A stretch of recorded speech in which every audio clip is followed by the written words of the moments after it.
Welcome, everybody, to the Senate Commission or committee meeting this morning. Unfortunately, our chair is not going to be able to make it this morning, so we will do the best we can here. So welcome, and Senator Prentice, if you could lead us in the pledge. Pledge allegiance to the flag of the United States of America and to the republic for which it stands, one nation, under God, indivisible, with liberty and justice for all.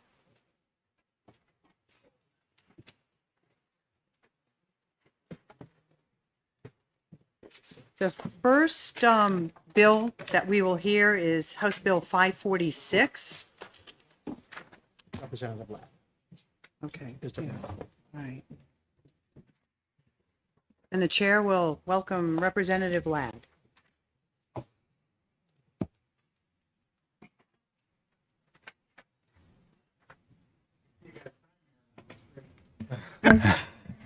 We have a big bill a little bit later on. It's going to be a little. Yeah, so I'll be quick on this one. Madam Chair and members of the Senate Education Committee, thank you for inviting me here this morning. My name is Rick Ladd. I am a representative from Haverhill, New Hampshire. I also am prime sponsor of this bill, HB 546. And I've been very involved with building aid all the years I've been here, and it's I don't know if this is the second, third, or the fourth time that I've tried to bring forward legislation to address the real severe issues we have in terms of school building aid in this state. And I know there's a number of options being looked at right now that are not ready, so we're dealing with the current formula. What this does, and I have a sheet here for everybody.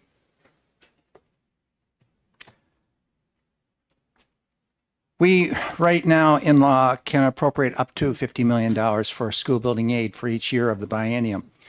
What this does, and I'm sure you're familiar with it, it says, yes, we will appropriate the $50 million, the amount of money for renovate of $50 million, and use that towards new construction and new renovation projects as they come up in the order and the format that we have established in our process. But you also, on top of that, would put in the annual budget, the amount of money needed to pay off the debt. So as you see in the sheet right here in front of you, for example, if you were looking at FY24, the debt being 27.4 million, and so the total then plus the 50 million would be 77.4 million that's appropriated. By the year 2041, you can see we're down to appropriating just $50 million. The debt will be paid off. That's the last year we have to pay this. Initial debt that when I came into the House was $540 million. So why do we need to have school building aid? And I've gone through this so many times with so many different committees, and relative to this bill, it's to look at these unsafe conditions which we have in buildings right now.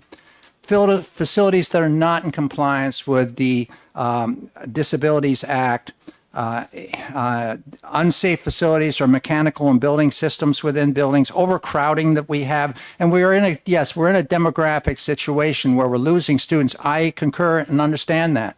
Going from when I came in the House around 210,000 students, and now in K through 12 publics, we have approximately 155,000. So there is a decline there. That doesn't mean that our buildings, which are aging out, are still appropriate for the instruction, the programming that's necessary to teach in those buildings. And so what we have is we have buildings which are older buildings, much like this building right here, where the lighting in the buildings is inappropriate, the HVAC is inappropriate, the sound is inappropriate. And when you have a youngster in the elementary grades who's trying to learn how to hopefully manuscript and do cursive, when they see a shadow over top of what they're doing, that's inappropriate. And so we have a number of issues which have to be looked at, and you can see at the bottom of the little table that I have there to explain this bill, 50% of the school buildings in New Hampshire are now well over 60 years old. 6% were built prior to 1900. 7 schools are over 69 years old and not had a major renovation in 50 years. 196 schools, or 60%, originally built 50 plus years ago. there's a backlog of building applications. You saw what came at us the last go around. There were 17 projects on that. We're appropriating dollars in the amount of about that satisfy about 2.5 of those projects. Not enough. So what we have to do, and since we had the moratorium, and the moratorium existed back from FY10 through FY19, we were trying to address that $540 million hole which we had. We were buying, building and doing things with our Visa card, paying off our MasterCard, which was kind of ridiculous. Since 2010, 6 New Hampshire projects at this time right here had been paid for, and one of those was an emergency fund. So we need to really consider what we're doing. I also chair the Public School Infrastructure Fund, and that's a fund which we appropriate dollars to deal with security, safety, access, all that associated with what the task force with the governor created back in 2017 to address these safety issues in our schools, which are absolutely needed. And that's been a wonderful program.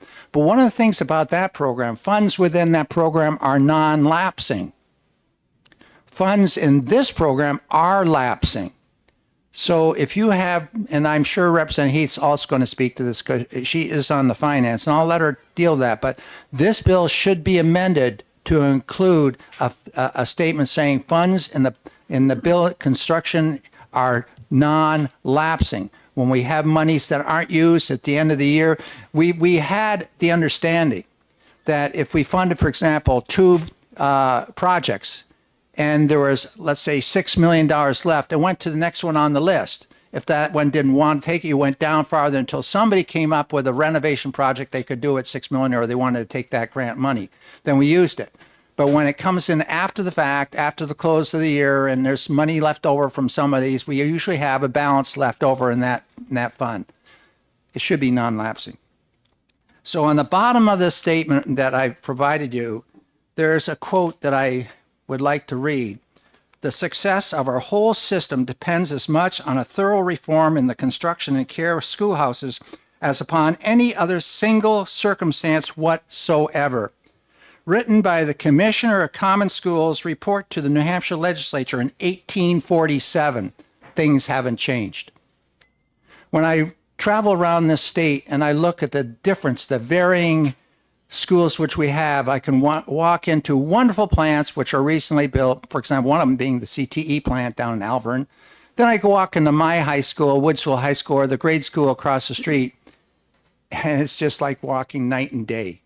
And Senator Prentice, I think you're familiar with the grade school across from Walmart there in Woodsville. It's part of the area that you were brought up in.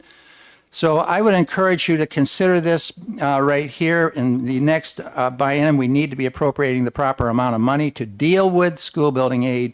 And I thank you very much for listening to my testimony. I'd be glad to take any questions. Any questions from the committee? Thank you. Thank you.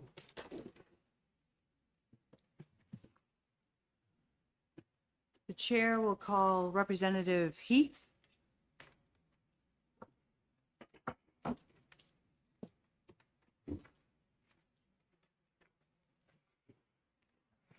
Good morning. Thank you, Senators, for listening to my testimony. My name is Mary Heath, and I represent the City of Manchester, Ward 7, and I have done so since 2013. I currently serve on the Finance Committee and, as of today, on the Education Committee. I just want to talk a little bit. I'm not going to read my speech that I put together. I'm here because building aid is certainly near and dear to the hearts of many in our schools.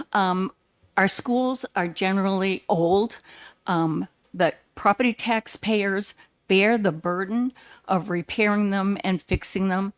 A bond is a difficult thing to pass. Without the promise of building aid, it's almost near to impossible to do anything with public schools. And I just want to talk a little bit about what our public schools are in communities, especially in rural communities. It's a place where people come together. It's people where they come to vote. The public school is the heart of the community. People have meetings there. They play sports there. They are always there, and people say, where can we have this important city meeting or town meeting? They say our public schools, and that's where that happens. Our state has about 126,000 public school students. They go to public schools, and the state of the schools are in disarray. If you live in Wyndham, or if you live in Dover, or if you live in a more affluent school district, they've been able to fix up their schools. I live in the city of Manchester. Our schools are old. There's buildings where on a sunny day, a classroom could get as hot as 104 degrees. We can't afford in the city of Manchester to bond the amount of money we need to do to really fully repair our schools. It's been decades since our schools have been rebuilt. I can't even remember the last time that we built a new school. So I'm here to basically ask for two things. First of all, I wholly support Representative Ladd's bill, but I would like to see the division of the building aid and the bond, the debt service. I was deputy commissioner at the time that we had to do this. Building aid had just gotten out of control. Everybody could always count on building aid. And at the time, it was 2007 or 2008, the budget, there was no way in the world we could even pay it. And the governor had no choice but to bond it. It was horrible. So we ended up with this tale that has been haunting us ever since. And a moratorium was put on building aid. It's been difficult for our state all over the years. So I would love to see building aid, number one, to be non-lapsing. Absolutely. I think that's critical. And two, to be separated from the debt service. We're almost there. And I think it would mean so much to our local school districts to know that that money would be there. And when districts are trying to pass a bond, the citizens in that town know that there will be some aid available. So basically, that's pretty much covering everything I had to say. I ask for your support. The schools across the state of New Hampshire ask for your support. This is something we really need to do for our state and our property taxpayers. And most of all, for the children who need to have schools that are up to date, that have fresh air, that have the kind of technology that we need to have for them to go into their next steps of their life. Thank you very much. And I'll take any questions if you have them. Any questions from the committee? Thank you, Representative, for taking my question. So we've had several discussions about building aid here and the lottery system, which is really what this thing kind of is. There's a lot, I think last time 22 schools put in for aid and I think 3 got granted, which means that there were 19 schools that put in for aid that wasted money on putting a plan together, putting everything else, and then got no return. Does this do anything to fix that problem? Well, with all due respect, I don't think a plan of a school district to improve their buildings is ever a waste of time for anybody. The Department of Ed does the best they can. They look at all the circumstances, they look at the money that they have, and they have a queue that the projects go into. So I think the system is in place. They've set in place a process that will never get us to where we were way back in 2007, so we won't see that conundrum again. So I believe that this will give the promise of more money, especially if we create a building aid fund that's non-lapsing. So it'll be a building aid fund within the Education Trust that doesn't lapse. Any other questions, comments? Thank you. Seeing Thank none, you. Chair will call Representative McGuire.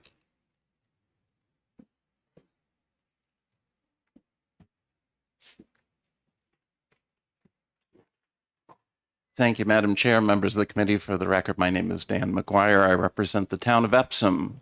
I regretfully have to strongly disagree with my two colleagues who just spoke. First of all, the Senate has already considered exactly this policy in Senate Bill 443, which 2 months ago you amended to remove this. So I would suggest you just do the same and ITL this bill. So the problem with school building aid is that it's a poorly structured program that creates the wrong incentives. Because it pays a fraction of the cost of building a school, that's an incentive to build more school than is necessary, right? If something is on sale, you buy more of it than you would otherwise, right? This is the same sort of thing for the few schools, the handful of schools that get funded. We pay a fraction of their cost, not a fixed amount, but a fraction, and so that's an incentive to build more than is really necessary. Similarly, the existence of the program is an incentive to do less maintenance, right? To fail to maintain schools, because the worse your current school is, the higher the chance that you are to succeed in this program. So this program is just poorly structured, and I think that's part of the reason, besides the bonding aspect, that it's been skipped over the years. Now, this is unlike adequate education. So adequate education, we give to the school district money strictly based on their characteristics. It's not based on their spending. If they spend a lot, if they spend a little, they get the same amount of money. That's the right way to do it. And so that would be the right way to do a school building aid program, which would be giving so much per pupil to everyone, right? Like a lease, like a fixed amount. That would be the right way to structure some kind of program like this, not the way it is here. I've also handed out, I think you have it, yes? Yeah. Just a little, this is what I gave to the Senate Finance Committee the other day. It's a little sheet that shows you significant costs, bills that are coming up from the House, including this one.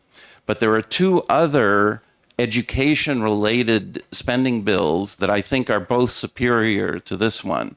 House Bill 1583 just simply raises the adequate education amount. It's more than I would do, but it's better than this one. And even more important than that, House Bill 1656 is raising the amount of aid for special education. Again, special education is something that hits different districts differently, because single kids can be very, very expensive. And this is a way of sort of moderating that cost across the whole state. So I think the spending on House Bill 1656 and 1583 are both superior to this bill. And I'm happy to answer questions. Any questions? Okay, Senator Prentice? Thank you. Thank you, Senator Gendro, and thank you, Representative McGuire, for taking my question. I just want to make sure I have this straight. So are you saying that instead of having a separate school building aid initiative, fund that's, non-lapsing and not connected to the debt service, that we should just raise the amount of adequacy aid for the schools and have part of that be dedicated to the school, not a whole separate program? Is that what I heard? Yes, thank you, Senator. But essentially, yes, that's what I think.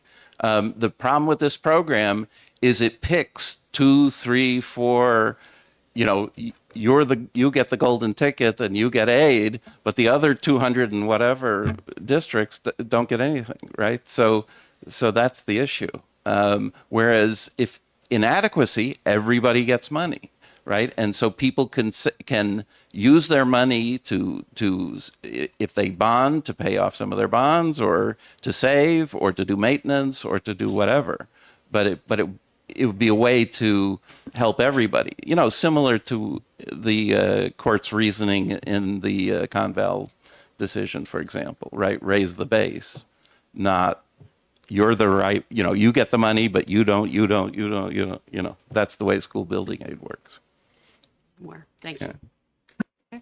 Senator Fenton? Thank you, Madam Chair, and thank you for taking my question. I just want to follow up. So Do you think these schools are not doing preventative maintenance, so they qualify this? Is that what I understood you saying? I'm saying that the incentives are wrong if you see what I mean, because part of what goes into making someone move up on the list is that their facilities are not very good, right? So normally, if you own something, you have an incentive to maintain it as well as you can, right?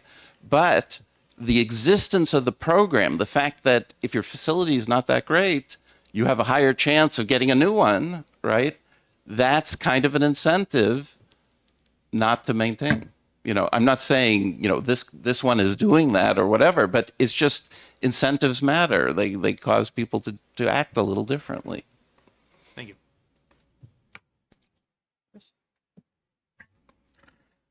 Does this bill create any predictability for school districts to be able to expect what's going to happen in 10 years? Yeah, I don't think so. I mean, to your point earlier, 20 people apply, 3 get it, right? And the other 17 wasted their time. I mean, that's going to continue to go on with this bill. It's just that instead of 3 getting it, 4 or 5 or 6 will get it. That's what this bill does. So it'd be your idea, again, to create a building aid model that's a per pupil savings account, if you will, to allow districts to be able to predict out Yeah. what in 10 years I'm going to have this much money based on this level of funding each for each student, rather than, and then every district has a pot of money to pull from, rather than the lottery Yes. system we're using now. Yes, and it isn't even necessary that it be specific to building, right? I mean, money is fungible. So if you have more money per pupil, you can have more for your building and more for this and more for the, so. Thank you. Any other questions from the committee? Okay. Hearing none. Thank you. Thank you. Appreciate it. I'm sorry, I can't stay. That's okay. So the chair now will call Representative Hawken Phillips.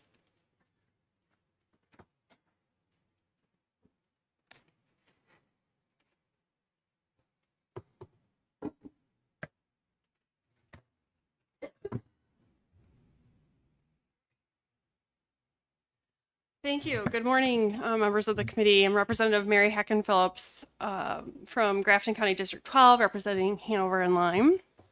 I am pleased to be here with you this morning. Thank you for hearing my testimony. I am here in support of HB 546. So I believe that this bill, which has bipartisan support, will move New Hampshire in the direction of addressing its aging and crumbling school building crisis in 2 parts. This legislation recognizes that the crisis before us requires, on the one hand, to pay down our existing debt obligations, and on the other hand, to allocate a consistent and meaningful amount from the Education Trust Fund to consistently chip away at the new projects so desperately needed across the state. This legislation, as a reminder, will take effect in the next biennium, as it is currently written. So as you know, New Hampshire is woefully behind in its responsibility to provide clean, safe, and modern schools for children in New Hampshire, given the temporary 10-year spending moratorium and the current arbitrary cap of $50 million per fiscal year. Division 2 of House Finance, of which I am a member, heard testimony that many of the state's more than 450 school buildings are non-ADA compliant, structurally unsound, spatially unfit, full of asbestos and lead, and lacking modern spaces that are fit for STEM instruction, to name a few of the most pressing issues. With the useful life of school buildings between 35 and 40 years, more than half of these buildings are well over 50 years old without any need for without any of the needed capital improvements or renovations. So as a reminder, these are serious construction issues down to the studs, and the bolts of the building. These are not aesthetic issues that are confronting our schools. And obviously these challenges will not improve over time without a proactive legislative response. And you will recall that our current balance of the Education Trust Fund is approximately $200 million, which provides the state an opportunity to do really big things for improving public education. So New Hampshire today has an excellent opportunity to provide additional support for school building aid beyond what was provided for in the budget this biennium. It's both fiscally responsible for investment purposes as well as a governmentally and civically responsible move for our communities. After all, we all recognize the state and localities must each buy in to vote for these projects under consideration before the funding will flow. And local buy-in is likely because we know these facilities are not just temples for education for our young people, but also centers for civic engagement for all of our citizens.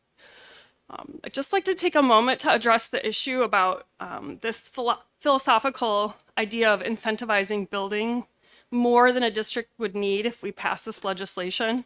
You know, the idea that the previous representative mentioned, that the incentives built into this legislation is misplaced. I believe that that is an important consideration, but I do believe it falls flat. And I'll just like to mention that we know each district's thoughtful process of going through the budgeting and assessing its current needs and even bringing these proposals to their constituents and to their voting populations through their budget process is annually reviewed and voted in those town meetings. So we know that if a community cannot afford the proposal, then by a voter check, the project fails. And the converse is true as well. If the proposal is approved by the voters, then the community does believe they can afford these new projects. So the Department of Education's informal estimate of New Hampshire's total need for school building aid grant eligible funding, if fully funded without any arbitrary gaps, for the existing 450 structures would exceed, here comes, 120 million per fiscal year. So that 50 million cap that we are currently funding through our budget process is not covering the need. There's still a $70 million gap of need every biennium. Of the 17 districts that applied in the 24-25 cycle, only 3 were funded through our because of the debt service payments, and that leaves the 14 schools on that list in a lurch with no help from the state. Not to speak of the other districts who didn't even complete the arduous application process, but still need help with their school buildings. So even if the bill's increased appropriations still leaves New Hampshire short of catching up on the total building aid need, this additional funding will provide a great help to several more community schools and will put New Hampshire on a more sustainable path towards addressing the school building aid crisis. So the Department of Education has even testified that a more consistent and robust funding mechanism will help all school districts prepare for planning and budgeting purposes. So I urge you to consider that thought as well. Before I conclude, I just want to address the declining population of school children and how that relates to the school building aid issue. So a highly respected Department of Education administrator used an important metaphor that I believe will be helpful. She said, just because fewer cars are driving over a bridge, it doesn't mean the bridge can be any less safe. So we have to remember, just because there are fewer students attending our schools, doesn't mean that our schools should be any less safe. We owe it to these kids to provide them with building aid for safety, healthy, and modern schools. So raising the adequacy and creating a per pupil account will not solve the problem. I think this is another interesting line of questioning that was just raised. But we know that it's not going to solve the problem because the Department of Education has already assessed that it would take longer for a useful life of a building to lapse, which is approximately 40 years, than for each of these local districts to put all these per pupil accounts together and accumulate those funds, which would take about 60 years on average. So again, this problem requires state action to appropriately address it. So taking a step back, I just want to let you know the building will not only benefit students and educators in the classroom today, but it will also have a reverberating positive impact on our economy by creating high quality jobs in the construction industry and providing our workforce with modern learning environments, making them more employable and making them more competitive in the marketplace in the future.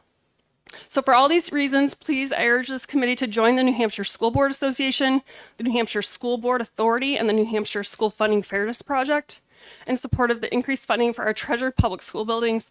Thank you for your time and your thoughtful consideration of this matter, and I'm happy to take any questions if you have any. Thank you. Any questions? Okay, Senator Prentice. Thank you, Senator Gendro. Hey, good morning, Senator Hawken Phillips. Good to see you, as always. So, you were talking about more consistent and robust funding. I think that's almost an exact quote and the benefit of that. So, do you see a correlation between us not having that, the stop and start way that this has been working in New Hampshire, and the deteriorating conditions of the schools versus an incentive to let the schools deteriorate to get aid? So I think I'll take that question in two parts. I would, yeah, thank you. So the first about, the stopping and starting nature and of the existing legislative program that building aid funding has is clearly causing disruption for many communities. There are several communities who have tried to bond, to try to prepare the project, get on the list, and then bond if they are approved for these construction projects.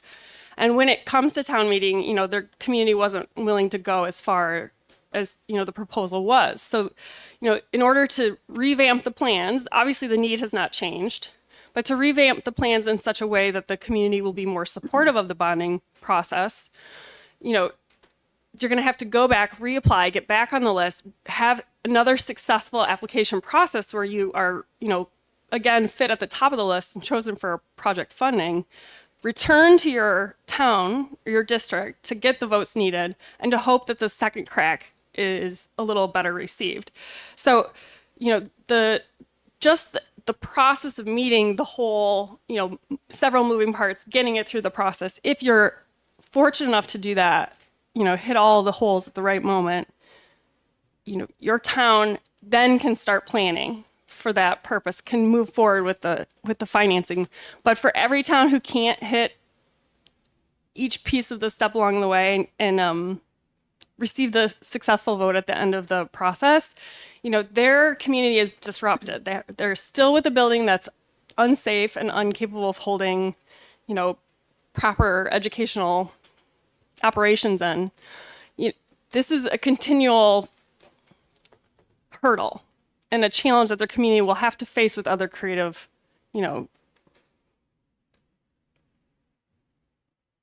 other creative fixes, temporary fixes, really. So I think, having a robust system will allow more communities to actually depend on the process, that the outcome will be more positive. So if we know that, 6 projects can be funded each year, approximately, then, the people who are on the 18th, ranking down the list will be able to prepare appropriately to try to put themselves in a better funding position. I know there was talk in our committee about how it might be helpful to have the list established from year to year, and so that your position on the list doesn't move. So that if you're, for instance, the 7th person on the list or district on the list, that you would move up the list if the 6 other people were funded in the year prior, so that, it just creates a more stable expectation for budgeting in the future. And I think this is what the Department of Education was really trying to say. Anything we can do to make these communities and districts a little more, to give them more reliance on the process, will be a helpful move for all of the communities who are budgeting and planning for these processes. I'm sorry, I've already forgotten the second half of your question. No, I'm going to get you there. So Okay. may I? Yes. Okay, statement and then a follow-up question. So what I'm hearing you saying, and what I'm hearing you saying, is that if we had a more consistent, robust process without these stops and starts, that this, not only that whole application processes that these schools and school districts have to go through create a delay, but during those periods of time, the needed maintenance, the things that are expensive, that should be part of a state responsibility to fund the the aid to these buildings to keep them up, is dropping to the side and making worse conditions. So it's just like deferring maintenance on your car. The longer you go, the worse that it is. Is that what I hear you saying? Yes, I thank you for helping clarify my very wordy response. And I think the last thing to remember is that, of course, every community need in year 1 is not the same as year 40 of a building. And so by the time a community experiences the useful life of one of these buildings, the state building aid fund will be something that they will want to access at some point along that 40-year useful life track for their community, for that building in particular, or another building in their district. So the idea that this doesn't affect each community, that not every community would be taking advantage of this fund, I think that's misplaced. I think every community should be able to access and will want to access this fund if we are actually churning, funding across districts on a more stable basis across the state over time. Thank you. Do you, Representative, do you have any knowledge, or do you have any knowledge or understanding that there's an incentive to delay preventive maintenance or take care of buildings to better qualify? To have your application better qualify, is there an incentive behind that? Because this isn't just the first time I've heard this. This is the second time. Yeah, I mean, my experience with the district and SAU 70 is that, delayed maintenance is not a preferred mechanism for managing our capital projects across the district. What I will say is that I know, capital reserve funding is something that many fiscally responsible districts do to try to prepare for worst case scenarios if school building aid is not available to them. So, the idea that someone would not put a, new HVAC or roof system or, not remove asbestos because of the building aid funding is I don't believe that that's substantiated. I think the reality is that when the school building aid is not available, it requires districts to find creative solutions and funding, which ultimately means higher property taxes for that district because you can't rely on state aid. So you have to find a local solution, and we all know where that comes from, and that's local property taxes. Thank you. Thank you very much. Question? So just a couple questions, Madam Chair. So first is, so you said 17 applied, 3 got approved, 14 community or school districts were left hanging on building aid. They had put in a request for and got it. Do you know how many, if this law would have been in place, how many of those 14 would have gotten aid? That's a great question. We put that to the Department of Education at the time. The woman who oversees the school building aid, bureau, mentioned that it would be it's an unknown answer, and that's partially because the application process, when the schools submit their projects, it's the total cost of the project, and not all of that cost is eligible for funding. As you know, there are specific rules and regulations about what part of the project is actually eligible for school building aid. So we all know it's a proportion of the total amount of cost. Then it also, you also have to go back to the percentage of the reimbursement rate. So as you all know, there's a 30 to 60% reimbursement according to, where your district falls on the, fiscal capability range. So, that answer is more or less unknown. I think it was safe to say in the last budget cycle, we believed 2 more projects would have been funded. But again, that was an estimate and they didn't want to be held to it. So part of your testimony was about local voters turning down bonding, if we get the state aid, then we want to bond this much money type of warrant articles. And they've turned them down because this doesn't actually change the process of how much money would be funded relative to each project, right? So again, what makes you think that that'll change the outcome of that vote? Because I don't think it will change the outcome of a vote, but I do think it will create an opportunity for a different district to have the vote. Where potentially, if one district denies a project, then it goes to the next person on the list, right? So the next community then gets to decide if they, deem their project to be worthy enough. And I think the more opportunity you can create across the state for voters to determine whether or not they want to take advantage of the school building aid fund is only a positive, given the large problem that we know our state is facing. With 450 buildings in constant deterioration, we know that if it doesn't pass in one community, it is more than likely going to pass in the next. That's being offered. Right now, this legislation is just pushing the offer to the next person on the district on the list. So by creating more opportunities, I think more districts will be positively affected in the long run. All set? All right. Thank you. I guess no other questions. Thank you. Thank you very much for your time. Thank you. I don't have anybody else signed up to speak, but you want to speak? Can you make it quick? Thank you. And your name? Charles Russell Concord. I'm an attorney, but I'm involved in a volunteer group, Concord Concerned Citizens, Concord, and we're going.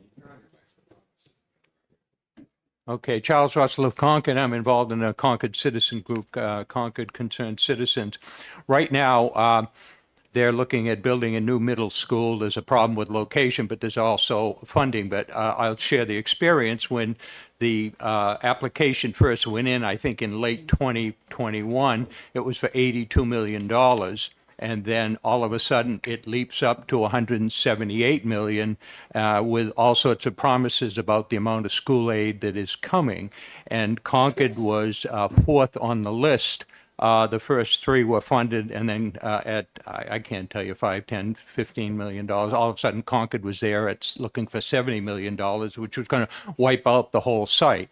Anecdotally, we heard through the grapevine that when the board knew that 40% was going to be funded, why don't we raise the price of the building? So we have this ongoing controversy, and we're talking about changing the charter and some other things, and having citizen having the right to vote on bonding.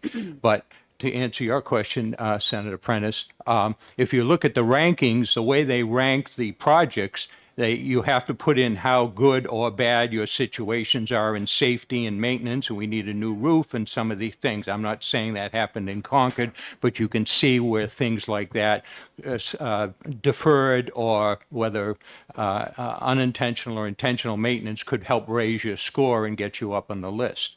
But I mean, I've looked at the Senate bill, which seems to be saying we're going to spread the money all around. You know, Concord, going back a dozen years, Concord got school funding, building aid for 3 new schools back in the 2010-2013 era, and I'm sure a lot of what's left over is still being paid. So that's the real life experience out there. I don't know if there's any questions.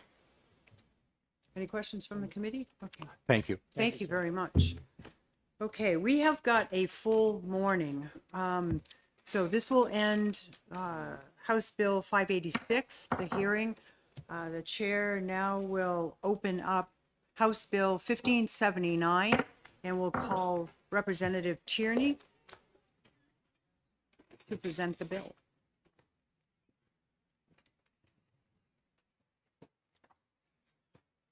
Welcome. Thank you, Madam.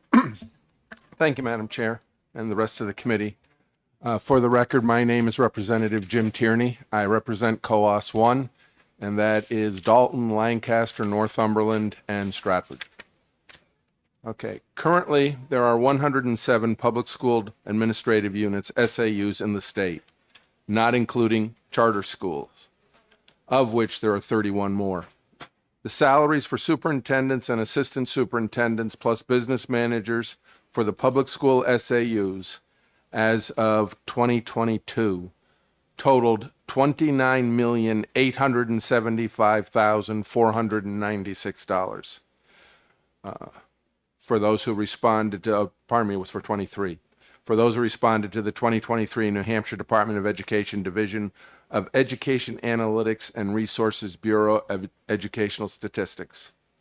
Okay, these amounts do not include such positions as secretaries, accounts payable, accounts receivable, and any other positions in the SAU offices, nor any other expenses for the SAU, such as rent, heat, electricity, phones, computers, and anything else necessary to run an office.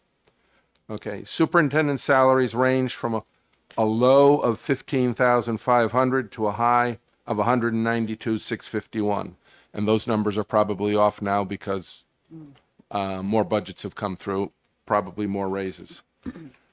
SAU student population ranges from approximately 40 students in one to a high of about 12,000 students in the other. In Coos County, we have 5 SAUs. Number 7, Colebrook. Number 58, Northumberland. Number 36, White Mountains Regional. Number 20, Gorham. And number 3, Berlin.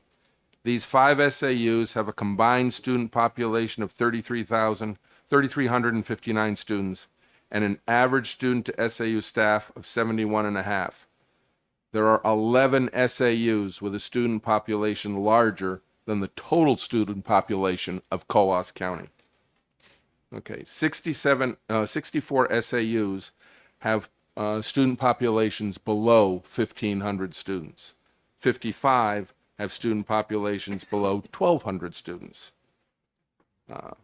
Portsmouth has approximately the same number of students as all of Coos County, yet they have one SAU. We have 5. This bill is offering an incentive to any SAUs that merge or wish to merge with another in order to lessen their expenses and get an extra grant of $200 per student in the merged SAU for a period of 2 years. There were 4 other bills previously that had presented to do the same merger of SAUs. All of those bills had one thing in common. They said, you must, you will, you shall. This one says, if you want to do it, here's an incentive to help you do it. If you don't want to do it, you don't have to. And with that, I'll take any questions the committee may have. Questions? I know I'm a co-sponsor of this bill, but Yes, you are, sir.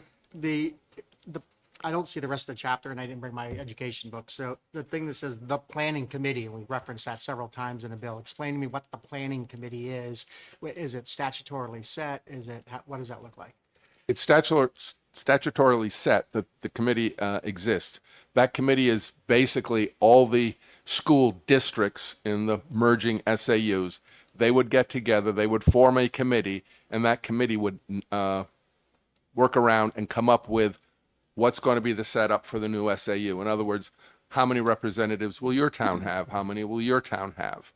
What will be the percentages for based on student population versus grand list value? And how many of those people will actually be on the SAU board versus just on the regular school district board? One follow-up? Sure. So this has a July 1 of 26 kind of dead end, sunset kind of provision. You have to have everything done by then. Is there a reason why we're only going out 2 years and not allowing this for any school district going forward? We wanted to put it out, when we wrote this one, we wanted to put it out to the future with a set date. In other words, if you want to do this, do it. We also wanted to have it set up in such a way that your SAU merges with his SAU, and then you get the benefit for the 2 years, and then a year later you say, okay, we don't want to do this anymore, and you break up, and 2 years later you come back and say, hey, we'd like to merge again to pick up the benefit again. This is basically a one-shot deal for 2 years. It is not to be an ongoing process where you can break apart, come back, get together, later on break apart, try it again. No, that's not what this was proposed for. It's like, come together, folks, and learn what you're saving by getting rid of one SAU staff. One more follow-up. And again, so the total for the $200 per student, it's basically the combined of the 2 public schools student count, and they would get $200 a year for that combined student count. Correct, sir. Thank you. Senator Prentice? Thank you, Senator Gendron. Thank you for taking my question. So it might be 2 questions. I think you may have already answered one in your last statement, but maybe I'll go back there. So first, you talked about that there's, there's an upside to this in terms of it's, the language. Instead of you shall, you may, providing, flexibility for these kind of mergers should they choose. So, and that sounds attractive.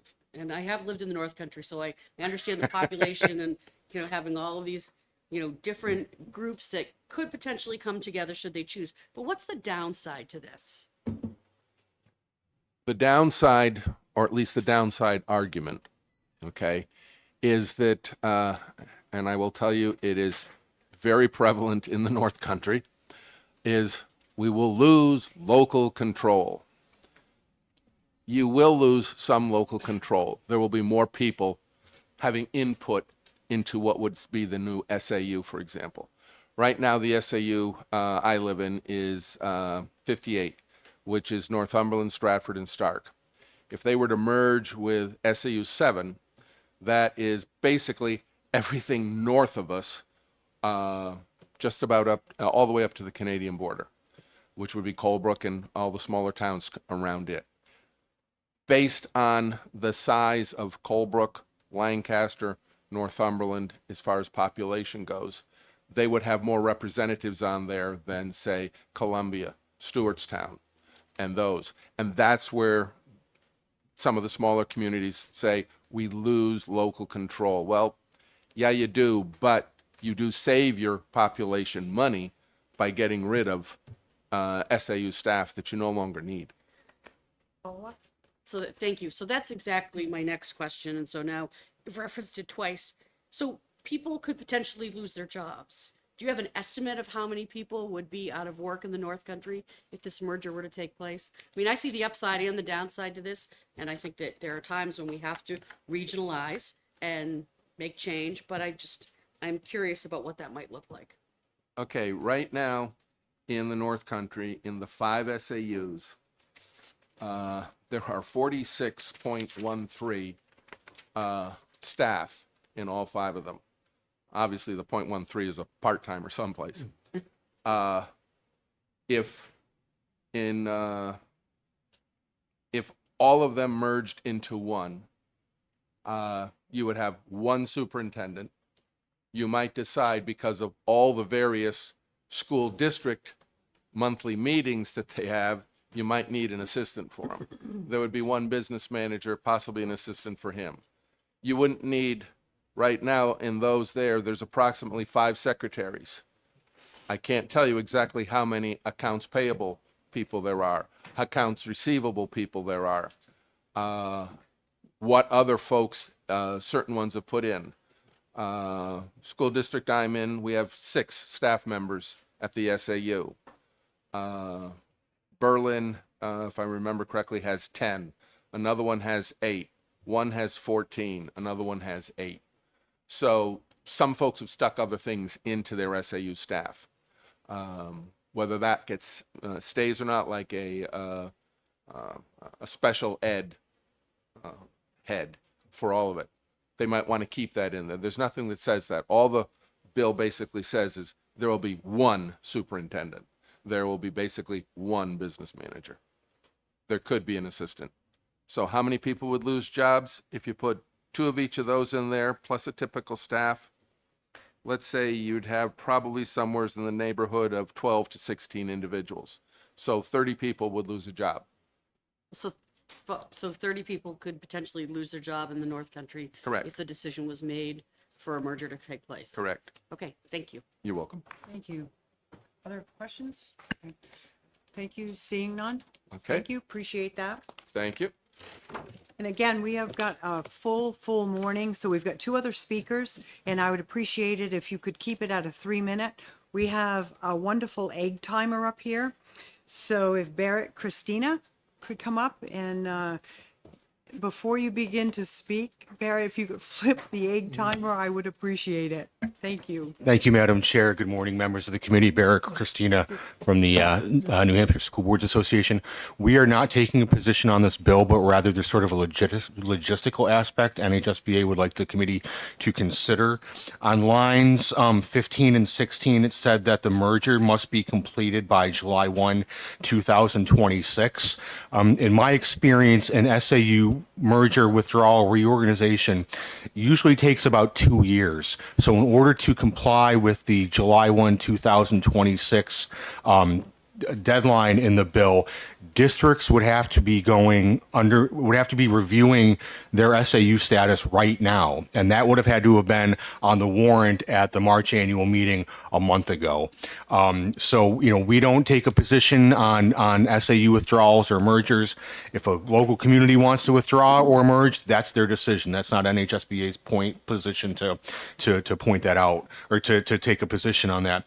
But rather, if we are going to create this incentive for districts to merge, NHSBA would recommend moving that back to either a July 1, 2027 or perhaps a 2028, which might have to line up with the state budget as well too. So those are that's the only point NHSBA wanted to make. We're not taking a position on the bill, but realistically a July 1, 2026 deadline is not doable. Districts would already be having to work on this, but in order to initiate the study to merge, that has to go on the warrant at your annual meeting. So we'd be looking at next March before districts could even begin to contemplate this or consider this or put the study committee or the planning committee in place. Okay, good. Questions? Seeing none, I guess you're off the hook. Thank you. And thank you for keeping the time short. And the final speaker I have down is Mark Manganiello. Yellow?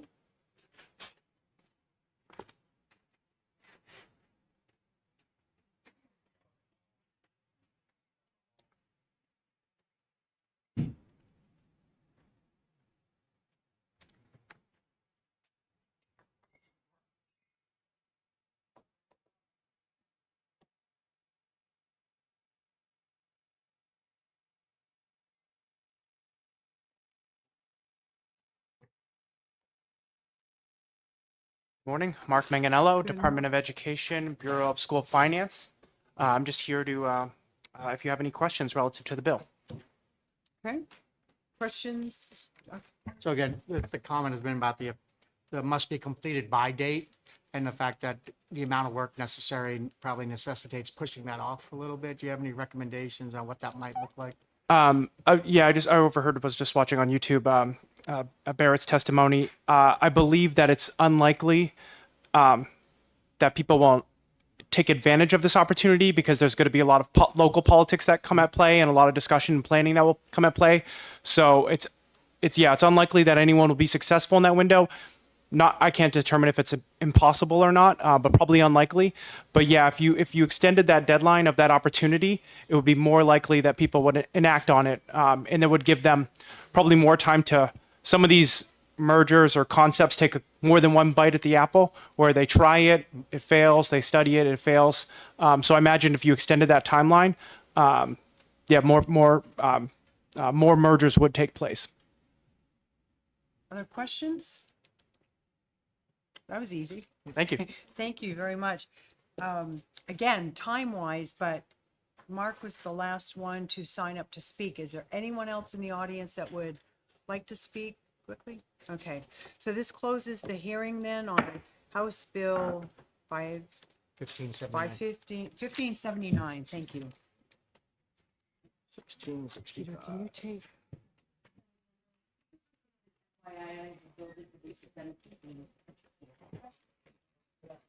Okay, all right, thank you. So the next bill we will hear is House Bill 1665. And let's see, the first speaker, who was the prime on that? I don't have that written down here. It is Representative Cordelli. Okay. Is he? Okay, thank you. So remind me about the 3-minute speaking time. So again, I want to remind everybody that we are running full this morning, and we would appreciate to keep the testimony at 3 minutes. The egg timer is there to be flipped over when you begin your speaking. Thank you. I'll do my best. So, Representative, could you flip? Yeah, thank you. I will. Representative Alicia Lekes, Hillsborough 38. And I want to talk about the middle income family. The middle income family does the most work and gets the least, and pays the most taxes, but gets the least benefits. Yet they still have the same issues that every other family has. They may have the child who is being bullied at school, and the school may want to do something about it, but the bullying may be of such a nature that they can't. For instance, the social media bullying, the bump in the hallway and the name calling and stuff, that it's subtle, but it happens constantly, like 100 bee stings, one at a time, all day long, every day. One bee sting doesn't get you, but 100 of them does.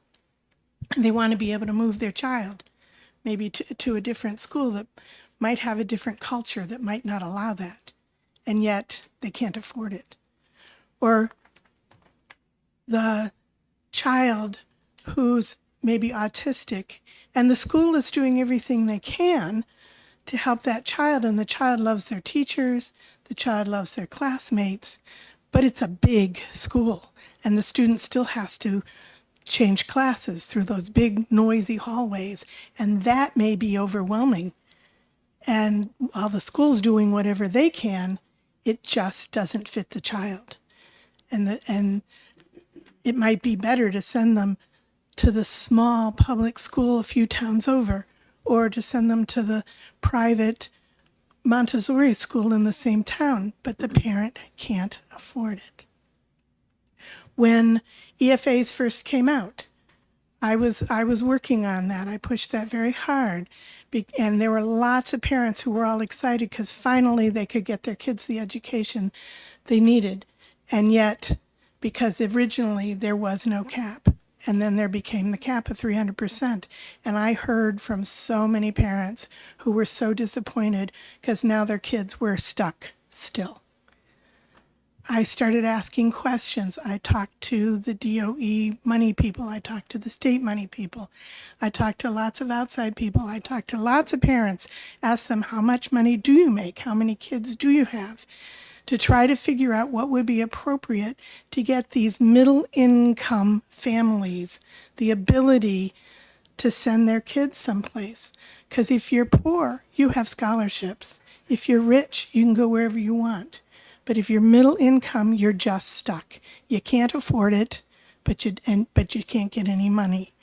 And so what came out was that about 500% would get most of the middle income families. 550 would probably get them all. But I just went for 500. I put a bill in. It got knocked down to 350. That's the one we have currently. This year, Time is just. I'm sorry, it's hard to introduce it in the 3 minutes. I can speak otherwise. So the whole point of putting this in, both Rep. Cordelli and I put them in, and I said, I don't care who sponsors it, so I withdrew and sponsored his. But at any rate, the point is, this is to get the middle income families. The 500% is to get the middle income families so they're not stuck. They're not stuck in the wrong school. They're not stuck in something that isn't working for their kid. And that is the point of this. Thank you. Thank you. Questions? Okay. Senator Fenton? Thank you, and thank you for taking my question. So just pulling 500% of the federal poverty level for a family of four is $156,000. In your opinion, that's median income? Actually, that is for this state. You have to take into consideration where you live and what the cost of living is where you are. And so the federal poverty level, you have places where you can live for very inexpensive, the cost of food is low, the cost of housing is low. My granddaughter just moved back. She's having a hard time finding a place for just an apartment, 2-bedroom, not for a family of 4, for less than $2,000. Most are more than that. If you live in Salem, it's $3,400 for a single bedroom. So you have to look at where you're living. And so yes, in the southern part of this state, that is still middle income because it is a very expensive place to live. Follow up. Is there any language in this bill that makes sure there's still 500% of federal poverty level? Say if their income raises, that would make sure they don't qualify? There is not, there would never was in the beginning of the bill, and the reason behind that is that if you have a kid who finally finds the right place, let's say that kid who's on the spectrum who now is in a small school, everything is working well. Now his parents make just a little bit more money. Now he has to go back to that big school. I mean, they make a little bit more. That doesn't mean they can afford suddenly that whole cost, because they lose the whole thing. So the idea is that once a kid found a place, they could stay there. That way we didn't yank them around from school to school, depending upon how their parents' income fluctuated. Thank you. All set? Any other questions, comments? Okay. just a family of four could also just include a single mom with 3 kids or a single dad with 3 kids, right? It's not necessarily 2 parents and 2 kids. Exactly. Thank you. Guess that's it. All right, thank you very much. So the chair, it looks like the Honorable Lisa Freeman, you've checked in on support, but you didn't say whether you want to speak or not. She's not here? Okay. So the chair will call Robert Durea.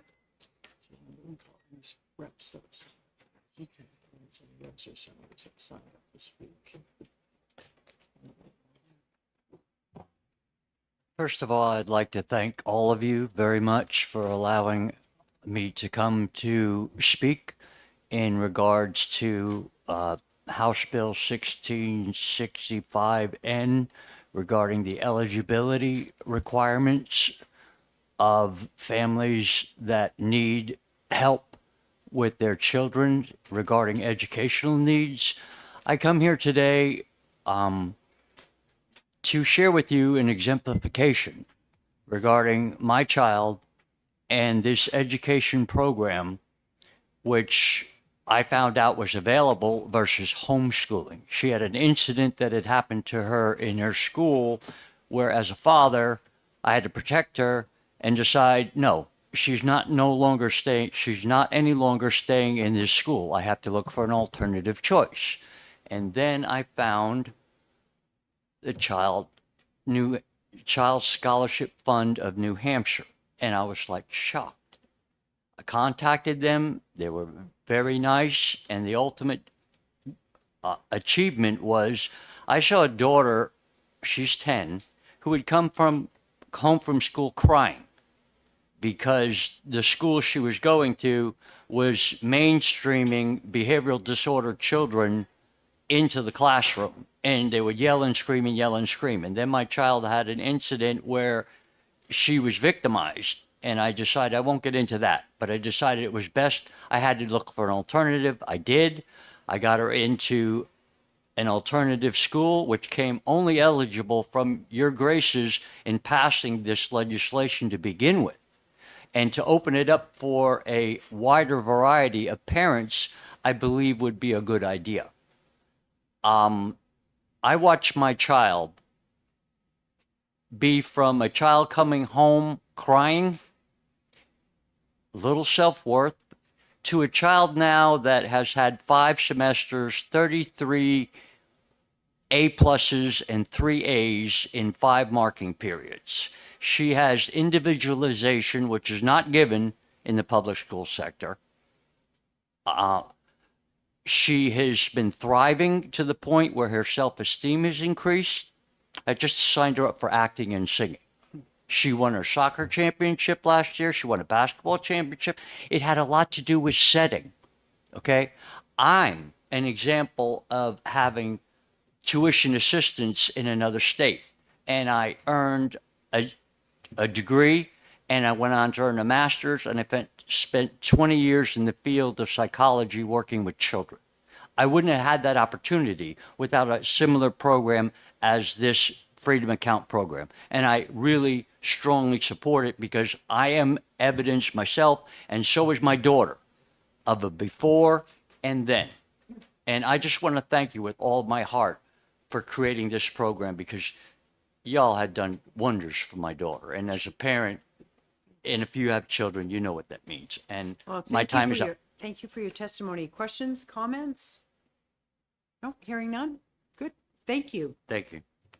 Thank you for the time for allowing me to speak. Appreciate You're it. welcome. So the chair will call, let's see who the next one, Matt Southerton did not, is he here? Matt Southerton supports it but didn't sign up to speak. Okay, he's not, all right. Representative Margaret Dry, you're not gonna, okay.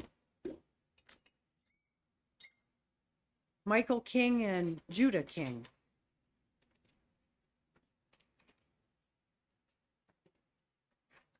Okay, if I let Judah speak first. Sure. Okay. I just want to take, is it okay if I take a picture of him?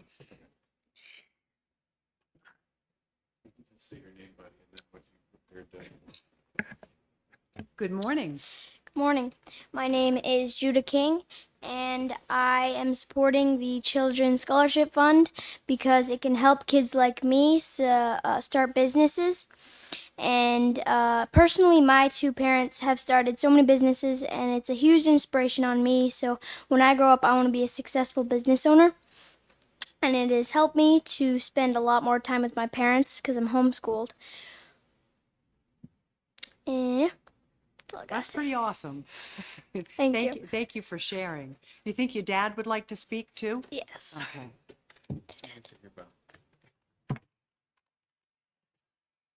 I'll just have you flip the egg Sure. timer over. So my name is Mike King, father of Judah, and my wife and I have the privilege of homeschooling our kids. And I wanted Judah to give that quick testimony because I really think the EFA is pro-family. It gives, and I think when you have strong families, of course, you have strong states, you have strong cities, you have strong towns. And so the EFA gives the opportunity, instead of the child being in a school for 35, 40 hours a week away from mom and dad, it gives that family now the opportunity to spend time together. And there's really no substitute for that amount of time that you actually can now spend with your children. So that's the number one point I want to make, is it's pro-family. The other point I want to make is that, raising the limit to 500% of the poverty level is not obviously going to do this for CEOs and people that are making tons of money. It's going to do it for these working class families. And examples of those working class families could be daycare administrators, a daycare administrator that's married to a food service manager, for example. This would be a couple in New Hampshire that would not qualify currently for the EFA, but if it is raised to the 500%, they would. You're also talking about a dental hygienist married to a roofer, for example, or a respiratory therapist married to a brick mason. And the list goes on. So we're talking about working class families that have not been given that opportunity yet. If you look nationwide, you see states like Arizona, have universal school voucher systems where, you can go to Arizona tomorrow and qualify for $7,100, no questions asked. And if you have an IEP, I think it's about $12,000. And I think now they have about 30,000 kids, getting that program. So, what we're seeing nationwide is just this amazing movement for education freedom. Even in Massachusetts, where I do a lot of my work, we're seeing homeschooling in COVID went up 800%, went from 1.2% to 12.1% during COVID. So even in Massachusetts, we're seeing this desire for something else other than the public school. And so, I think this would be great for New Hampshire to do. And then one other comment I just want to make. I was reading a article in Axios. It says, the big picture, Americans have a warped understanding of what the majority prioritizes in education. U.S. adults overestimate the public's desire for teachers to prepare kids for college, internships, and only the highest paying jobs. They also overestimate support for standardized processes and teaching social norms. They underestimate preferences to allow students to learn at their own pace and according to their own interests, and for kids to come away with a more holistic, practical skill set. I see this in my own family. My 18-year-old son just graduated. He's now a professional carpenter, making more money than I could have ever dreamed of making at 18. And this gave us the freedom for him to do that and have, and now he's successful as an 18-year-old. And I can go, the list goes on in terms of what my other kids have the opportunity to do that they would not have had otherwise. So I want to thank you for the opportunity of the EFA in New Hampshire as a New Hampshire resident, and I hope you will consider passing this to raise the limit to the 500% of poverty level. Good, Thanks so thank much. you. Questions, comments? No? I have a quick question for Judah. Sure. What business would you like to start? What would be the first business that you would like to begin? Well, my brother, as an 18-year-old, he had a CNC and he started a business selling like engraving wooden cutting boards and like boards. So I wanted to get into that, and yeah, the scholarship fund would cover a CNC so that I could start that business and follow after him. Awesome. Well, the best to you. Thank Best to you. And thank you for coming in. You're welcome. Thanks for the time. Okay, the chair will call Deborah Howes.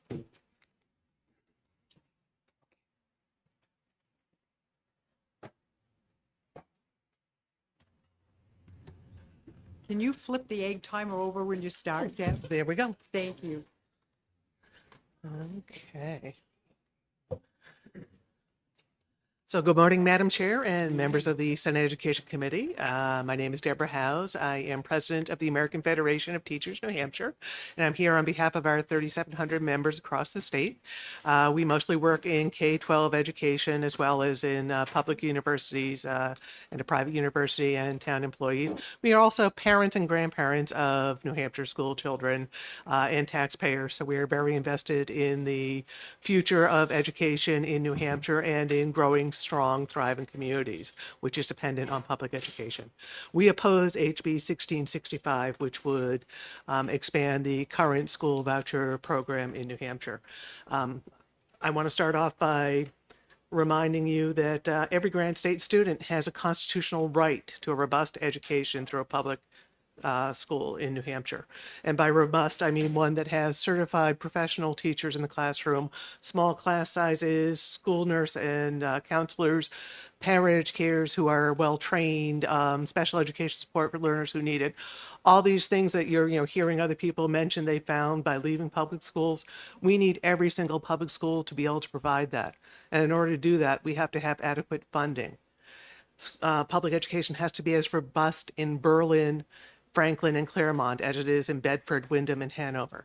And the tax burden for that cannot fall more heavily on residents in a one district than other. That's why the state has to be doing its part to fund it fairly and equitably so that public education can be just as robust and just as real in every single school across the Granite State, because that is what each of our students deserves. What does that have to do with the voucher system? Any money you are spending on vouchers is limited revenue that isn't going to your current obligation to fund public schools. Right now, you're over $500 million short on your obligation to funding public schools. That's not just a number I'm pulling out of a hat. That's a number that the courts have determined is what is lacking. So expanding the current school voucher program to include up to 500% of the federal poverty level will put you that much further away to meeting your constitutional obligation to the 165,000 Granite State students who are currently in public schools and their families and all the taxpayers in the communities who are depending on those schools. Expanding it to 500% of poverty would be an additional $66 million per year. It would be $66 million per year on the voucher program. 43.5 million of that would be new spending on students who are already having some form of private education, whether it is a private school or homeschooling or a learning pod or whatever, something that is a private form of education. In a time when state revenue projections are softening, can we afford to be spending any of that limited revenue expanding a voucher program for students that we are not currently obligated to be spending revenue on? So time is up. Okay, so I will send you the rest of my the whole comments, but yes, the wrap up is just we need to make sure that all of our students can learn and thrive, and we only have limited revenue. We can't afford this expansion. Thank you very much. Thank you. Questions? Okay, question? Thank you, and thank you for taking my question. So you're saying this bump to 500 would be around $66 million? Could be. It depends upon how many students take it up, but that you have to plan for. You have to plan for the maximum amount that could take it up, because that could be what happens. That is what we have found in other states where they have expanded the eligibility for voucher programs, is that they turned out to be a lot more popular than the original estimates, because a lot of people find the availability of subsidies very attractive. Subsidies for something they're already doing, like, sending their kids to a private school. Good follow-up. Yeah, follow up. So I just want to clarify. It sounds like individuals who already had their children homeschooled or in private schools, already paying this, were already currently doing this, but just using this system that came available to them. That's what we have found so far, is that most of these students who are in the voucher program were already in some form of private education. Thank you. All set? Questions? Senator Lang? Oh, okay. I misinterpreted what that meant. Do you do you think New Hampshire has an obligation to educate every child in New Hampshire? Our Constitution gives us an obligation. Let me back up to state this so I'm not tripping over the rights and the obligations. So every student has a right under the Constitution to a public education. That is the right that we have stated in our Constitution. They have the families have the ability to choose other forms of education, but we do not have the obligation to fund other forms of education. So families can choose whatever they feel suits them best. The funding obligation comes with the public education. Follow up? Yeah, I'm not gonna bother. Okay. Okay. All right, thank you. Yep. Appreciate it. So the chair now will call Shalimar Encarnacion.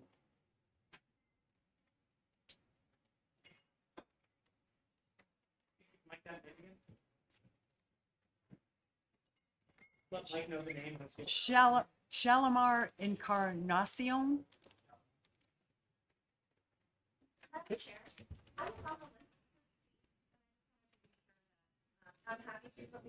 We've got 2 pages here. What is your name? Sarah Robinson. Actually, you're on the second page, but we haven't gotten to you yet. Oh, Yeah.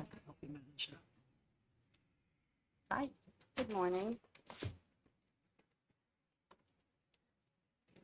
Morning, Madam Chair, members of the committee. Thank you for having me.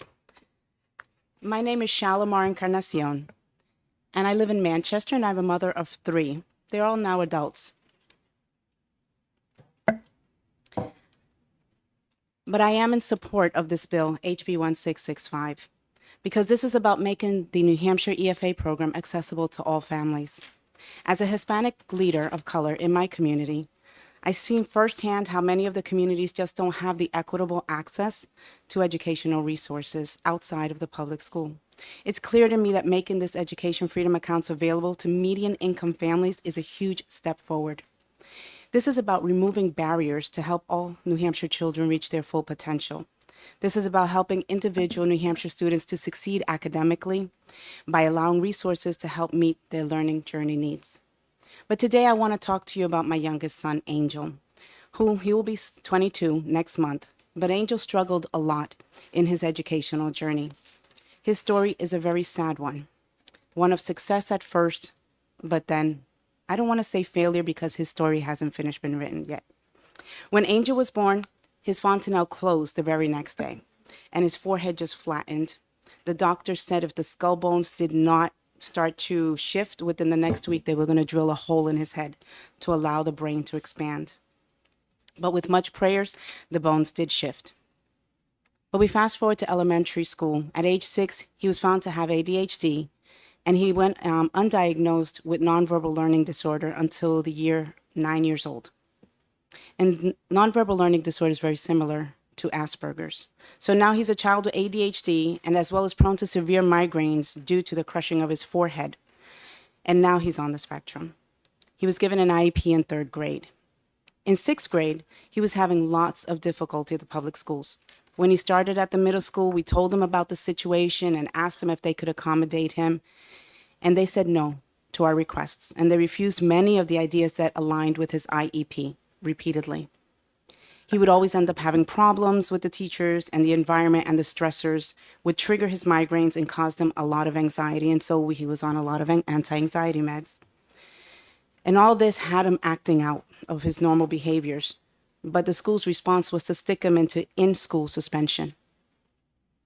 So his father and I pulled him from the school, and we were able to put him into a private school with the help of the Children's Scholarship Fund. At the time, they had just the scholarships. He was there all of 8th grade, and he did amazing. It was night and day. It was just really just a change, and he begged us to please to never send him back to public school. But after his father took on a new job and higher income, we no longer qualified for the amount of the scholarship that we used to get. So we couldn't send him to private school. He did get into the Academy of Science and Design in Nashua, but there was a law that said that children could only play for their sending district. And he used to get out at 3:15 in the afternoon in Nashville. So by the time we got back to Manchester, it was 4 something, and he had already missed basketball practice.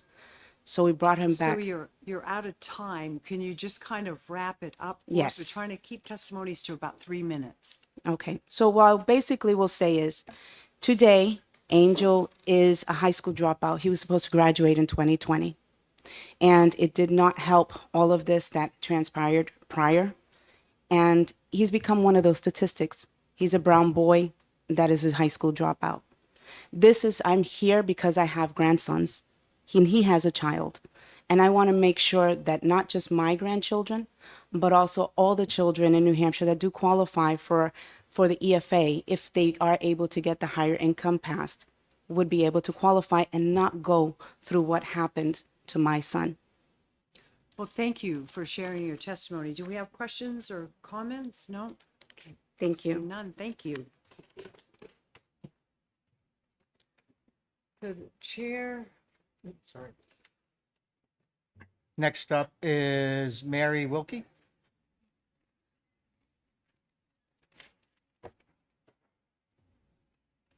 good Hi, morning. thank you. Do I turn this over? Is Yes, that- please. Okay. Thank you for hearing me. Excuse me. My name is Mary Wilkie. I'm a retired public school teacher. I testified here earlier this year about a different expansion bill. And in brief, my point back then was that it would be prudent to wait until the legislatively mandated audit was completed before expanding the voucher program to make sure that any problems or risks that might show up in the audit could be corrected and addressed before even more money is of public funds are directed to the program. When I gave that testimony, I never guessed that the Commissioner of Education would stand in the way of that audit. Yet here we are. The Commissioner has refused to provide the information that the LBA needs to perform the audit. He says that the money, that a lot of the data is not in his possession. It's in the possession of the scholarship organization, so he can't provide it. And yet he refuses to ask for it. The contract he has that the department has with the scholarship organization says that the scholarship organization must, quote, provide data, documentation, and reports as reasonably requested by the department. So it's unclear why he would not ask for that information and allow the LBA to do the audit. And then yesterday at the EFA Oversight Committee, it came to light that the department has been taking down from its website reports that it used to have linked there, including reports listing vendors that receive money that are from the voucher program. Some of these vendors have received over $500,000 as of last June. Why did they stop posting that information? Ms. Davis from the department told the Oversight Committee yesterday that the information was removed because it's information that's collected by the scholarship organization, not by the department. When asked by a member of the committee, wouldn't it be in the DOE's interest to review the expenditures because that's what the contract is about? She replied that tracking what the scholarship organization spends money on isn't really a requirement under the statute for the DOE. Yet apparently they took the data down so the public can't see it. They never, it was pretty clear that they never told the scholarship organization they were taking that down. Scholarship organization didn't post it. I don't know if they'll be allowed to post it. It's not available to the public at the moment unless you call the scholarship organization and ask for it. This kind of blocking and obfuscation raised the question in my mind, and I would hope it would raise a question in yours. What is he trying to hide? Why can't we see this information? Why can't we have the audit? At a minimum, the commissioner has lost sight of the fact that the EFA program is paid for with public funds, and therefore accountability and transparency should be the highest priorities. The public relies on you, legislators, to carefully steward public funds. Choosing to expand this program now while the department is deliberately hiding information from the public. Mary, your time is Okay, up, so I'm on if my you could last just sentence. Can I just finish? quickly Okay. wrap it up, yeah. Thank you. Choosing to expand it now when the department is deliberately hiding information from the public and flagrantly stonewalling a legislatively mandated audit would be irresponsible and would undermine the public's trust in you. Thank you. Thank you. Questions, comments? Okay. Senator Just a quick comment on the audit. I just want to correct the statement. So the LBA and the commissioner have come to agreement on the audit. The audit is moving forward. As the commissioner said during the hearings, I serve on the audit committee. He's more than willing to cooperate, but he has to do it within the confines of the law and in the confines of the state contracts. So he never blocked. He just said those are his constrictions, which are true. But as a clear statement, again, the LBA, Mike Kane's office, and the commissioner are moving forward with the audit, and it will be happening. So I know what the earlier arguments were, but I'm just telling you now as a statement of fact, the audit's going forward. May I respond to that or no? Sure. My understanding from the reports in the newspaper were that it's going forward with information that the auditor considers quite limited because he's refusing to allow them to get information that is held by the scholarship organization, which is information that's listed in this statute requiring the audit. So thank you. Just one quick question. Sure. I just want to follow up. There's no current audit, and there's no current audit. Is that correct? Audit that's already been done? Yes. You mean, right.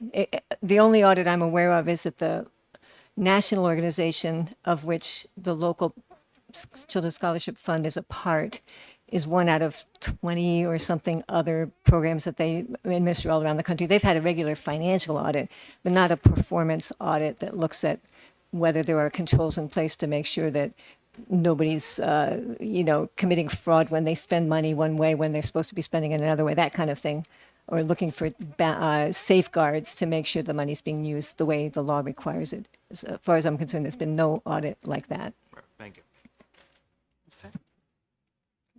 Thank you. Thank you. Appreciate it. Next up is Brian House. Hawkins, I'm sorry. Make sure we got the right Brian. Thank you, Madam Chair. I like the new timer. For the record, Brian Hawkins, representing NEA New Hampshire. We've obviously been here a number of times on this topic, so I'll try not to repeat previous statements from the testimony that's already been covered. But we are concerned about the fiscal end of this bill, specifically the potential for this to nearly triple the cost of the program. I mean, the legislature expanded the eligibility for the program from 300 to 350% just less than a year ago. For us to do it once again, we have fiscal concerns over that. I mean, we've already seen that already the department has underestimated the estimates to what this would cost on a yearly basis. And so if we're increasing the eligibility by 43%, and they're saying there's only a 9% increase in what they're forecasting for participation, that does not make sense. We're going from 109,000 to 156,000 for a family of four. The oversight committee was mentioned. They just got going again yesterday.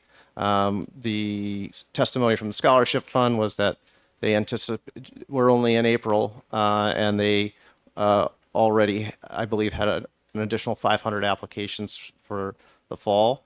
And then the program, again, has existed for less than 3 years. It's exceeded forecasted amounts each year, and that is from the 75% of students who were not enrolled in a public school. So this is all new state spending. The audit was mentioned. The only thing I would add about that is that it's just beginning. And so it seems to me that if you're going to do a fairly dramatic expansion for eligibility for a program, the legislature would want to have a report from that prior to doing such a dramatic expansion. And then finally, I'll close by saying that, in the states that have done a significant expansion of this program, a report recently from Public Funds for Public Schools explored 7 states, and one of the consistent findings that they had was with the growth of voucher spending, at the same time funding for vouchers has climbed considerably. These states have efforts to fund public schools, which serve a significant majority of students, has declined. And that's obviously a concern, especially in the context of, we're in the middle of hopefully attempting to fulfill our constitutional obligation to fund an adequate education. And I see my That was sand. I perfect see my sand timing. is running out, so I'll stop there. Happy to take questions. Okay. Thank you. Thank you, Madam Chair, and thank you for my question. I guess, yeah, I'm confused about the audit as well. You know, we're looking to, this bill would ask for about 66 million more when we haven't even checked on how the program is actually doing. I guess, you know, the fiscal responsibility of that seems non-existent in my opinion. So wouldn't it make sense to wait for the audit before we dump an additional $66 million into this program? I think it would make sense to wait, especially with revenues were mentioned. We're also we're going to be seeing the elimination of the IND, another fiscal concern, and we have yet to really see anything other than anecdotal assessment and performance information about this program. So I think waiting for the audit, waiting for hopefully more information with respect to how students are doing would be helpful before you expand. Thank you. Thank you. Questions? Just one. I'm going to ask you the same question I asked Ms. House. Do you think New Hampshire has the obligation to educate all of its children or just only a certain select segment?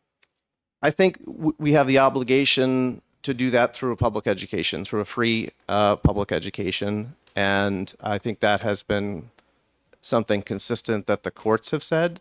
I was not a part of this particular suit, but the suit that with regard to the EFA program essentially reiterated that this program that we're talking about today is optional. It's not the obligation that we have to fund a free public education for all students, and I think that's where our obligation lies.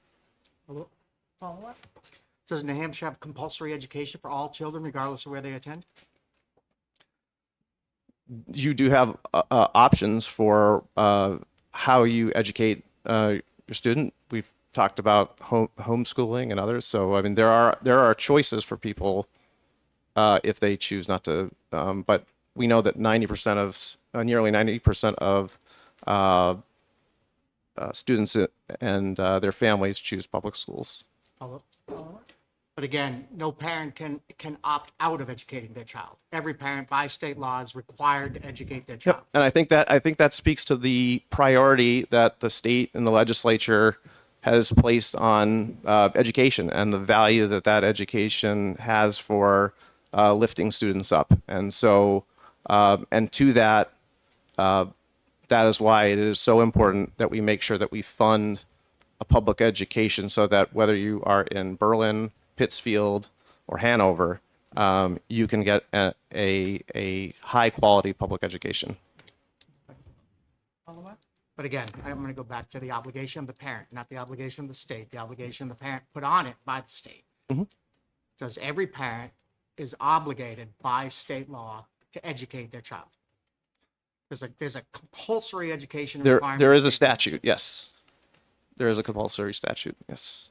And it's your testimony that only applies to public schools. So if a child leaves public school, compulsory education, while still required, the state should offer no assistance to those parents to meet that compulsory requirement. My testimony is that the state, and for quite a long time, we have decided that the best vehicle to do that is an education system that does not discriminate on who can participate in it and provides the necessary services to those students that they need to thrive. And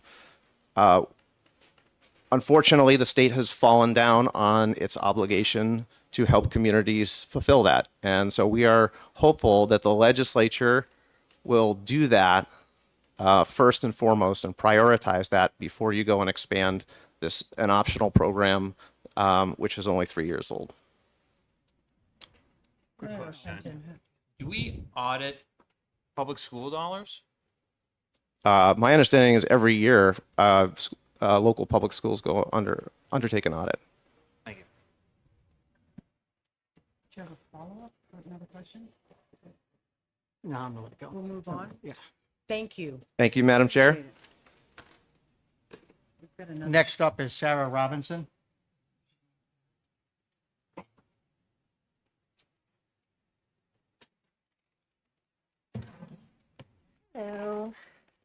morning. Good morning. So much. Madam Chair, Education Committee, thank you very much for the opportunity. Flip the sand. Hi, my name is Sarah Robinson. I am the Education Justice Campaign Director for Granite State Progress.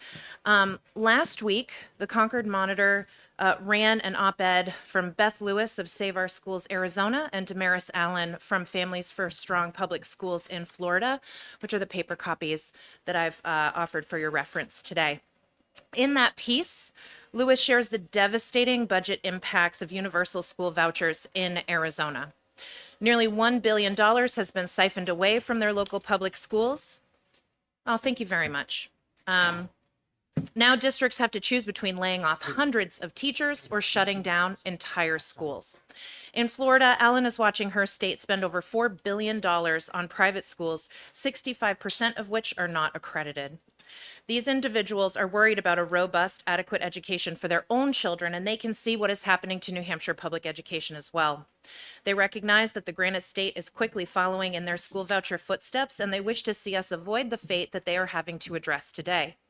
They recognize our state's unwillingness to fully fund public education, regardless of decades worth of lawsuits and the recent Conval ruling that shows the state is shortchanging our students out of more than $500 million per year.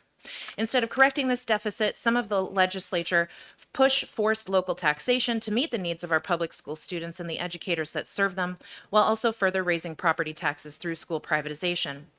As a parent of 2 elementary school age children, I'm deeply proud of our local school district, and I'm also worried about the trajectory of my daughter's education.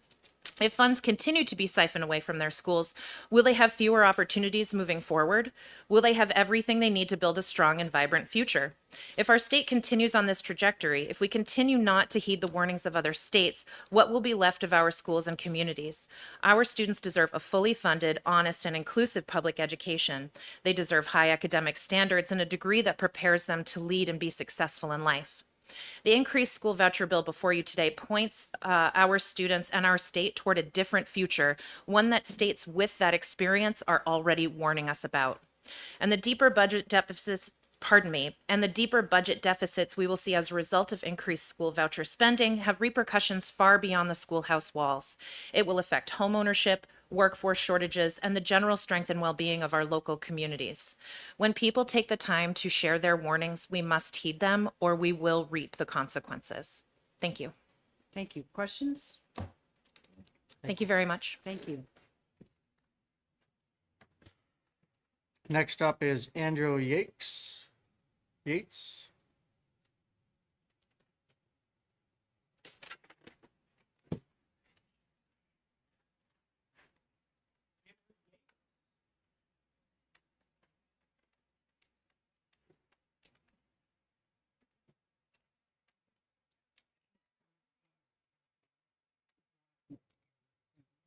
Young ladies.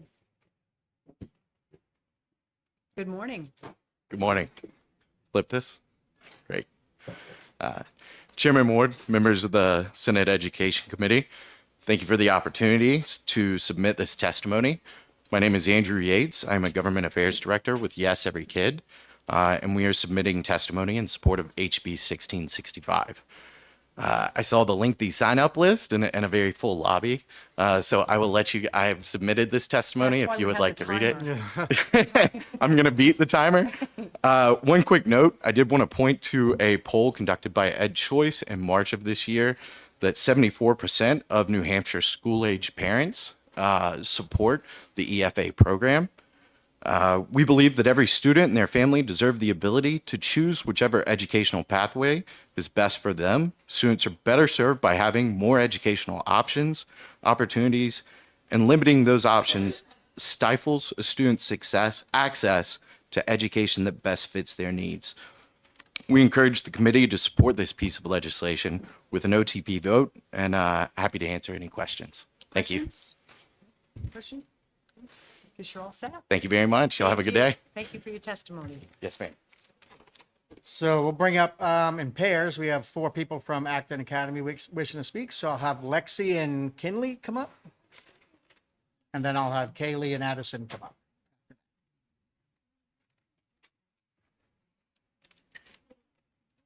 Welcome, ladies.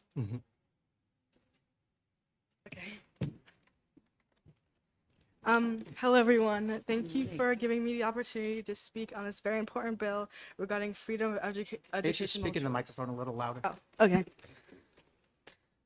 My name is Lexi. I am 13 years old and I attend Acton Academy, New Hampshire, a private school in the Lakes region. I am so grateful for the opportunity to learn and grow at Acton. Children of all ages deserve to have access to all education.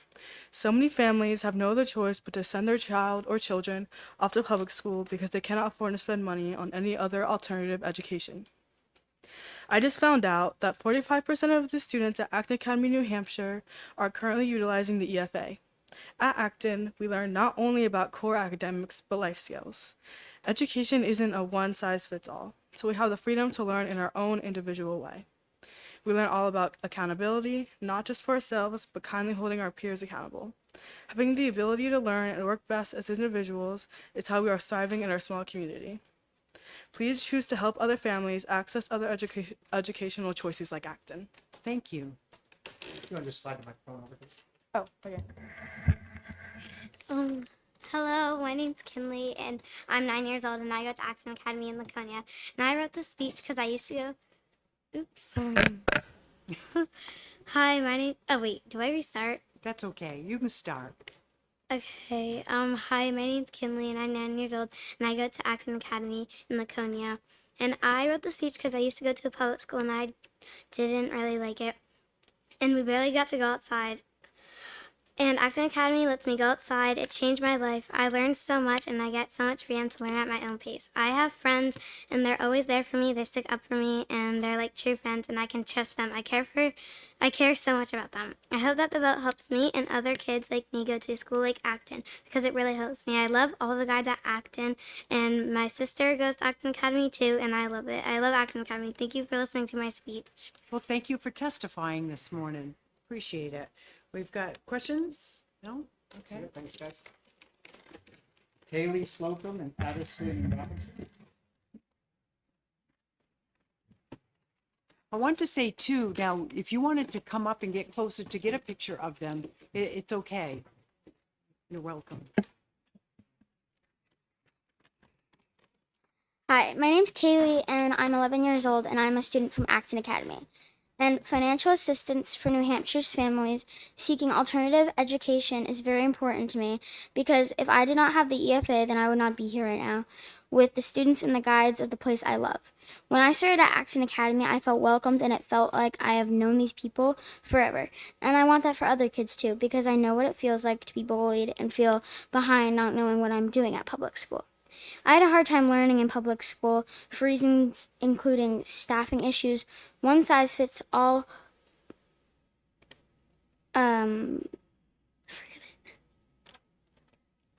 one size fits all policies and difficulty fitting in. That's why Acton is so important to me, and I feel like I would not understand as much and feel as confident as I do today had my parents not qualified for the EFA, making it possible for me to attend Acton. If this new bill passes, it will give more students the ability to choose what type of school is best for them. And I think that is really important to give all kids that opportunity. I appreciate you taking the time to listen to me. Thank you. Questions?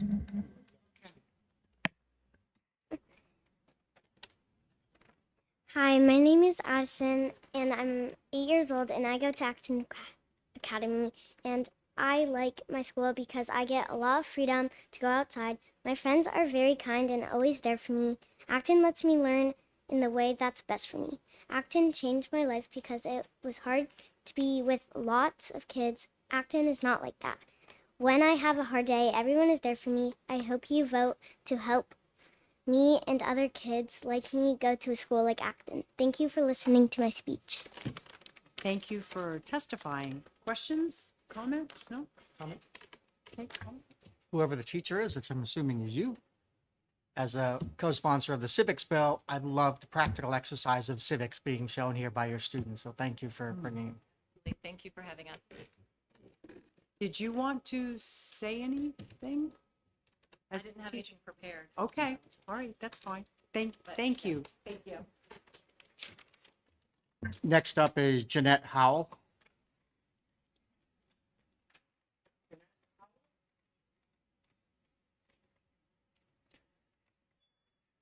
And Grant, Kate Shea is going to be on deck.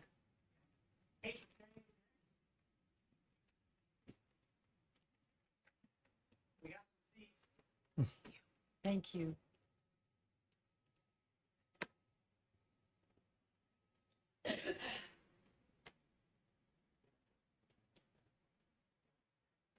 Are you Jeanette or Kate? that's Kate. Kate, She's okay, next. all right.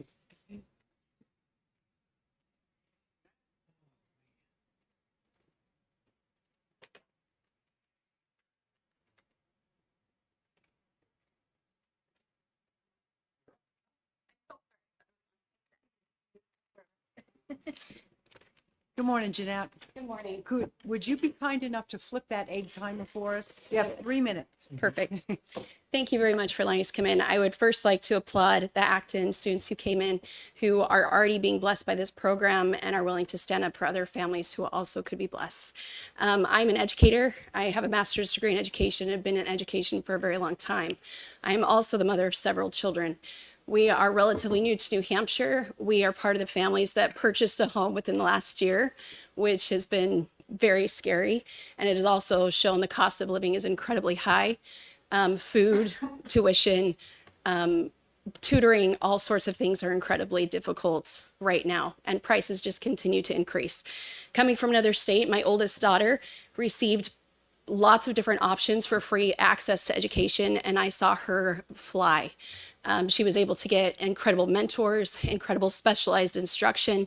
Right now, she had a full ride scholarship to college. She also is pursuing dance and traveling all over the United States on scholarship for the talents and abilities she had the opportunity to develop. I am also quite concerned about some of my other children, particularly my little 11-year-old, who is very dyslexic and needs very specialized instruction that the schools don't have the ability to contribute or to assist. And tutoring for specialized cases like dyslexia is incredibly expensive and very much presents a hardship for our family, for her to have access to an excellent education and to support her. I'm also concerned for my younger daughter, who moves at a much faster pace than her peers in school. She's a little second grader. She likes to call herself a third grader or a fourth grader. And support in the local public schools, even though I love our public schools, do not fit the ability that she is at. However, curriculum, classes, people to help assist her develop her talents are incredibly difficult to find within a budget. And so we see people all around us who are able to be part of this program being able to take advantage of those, and we cannot afford it because we are on that fringe of, even at a 400% poverty line, we barely miss the cutoff. And so these middle class families, many similar to my stage, are faced with a very high cost of living, with needs for our children, wanting the best for our children, also wanting to support schools, but without the resources to be able to do it. So we appreciate you willing to hear what we have to say. We would very much love a 500% increase to stay. I think it will be a tremendous blessing.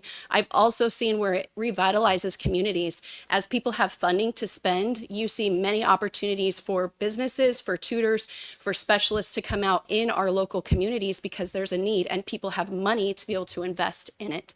So I thank you very much for listening to what we have to say. Well, thank you for being here. Questions?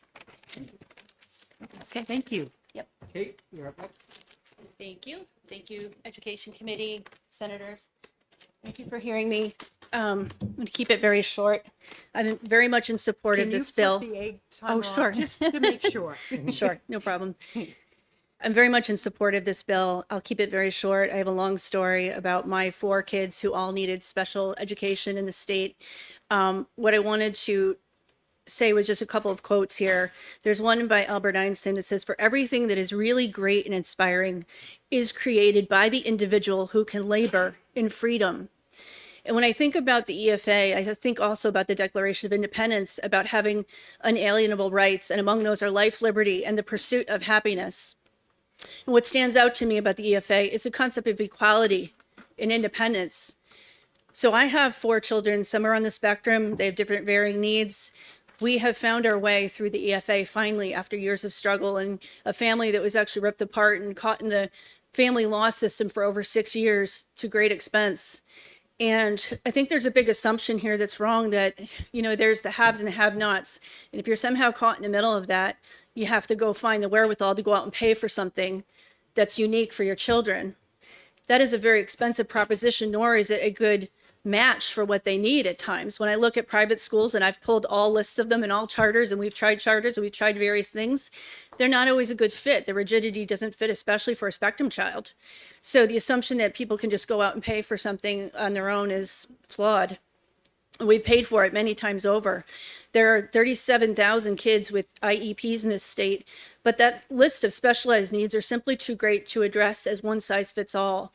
The EFA has solved this problem for us, so those children can have unique solutions, just as unique as their needs, whether it be joining a kickball team like my kiddos did, even in their teenage years, not even realizing that kickball existed other than when I tried to show them, or taking an engineering class early before college, carpentry, karate, you name it. But I'm a single struggling mother that the state decided my finances for. Those weren't decided by me. And for me, I didn't make that cutoff the last time around. I'm pleased to say that I did make the cutoff this time, and those solutions are literally life-saving. There are children that go to the solutions my kids attend that couldn't attend for various reasons, and it's not because their parents were Republican or Democrat. It's because maybe they needed a gender-affirming environment. And I know very much of kids that are in our solutions that had that happen to them through bullying and different means. They had to find a unique solution. This helps meet those needs. So I ask you to please support House Bill 1665. Thank you. Thank you for your testimony. Questions, comments? Hearing none? Thanks. Good to see Thank you. And our last speaker is Mitchell.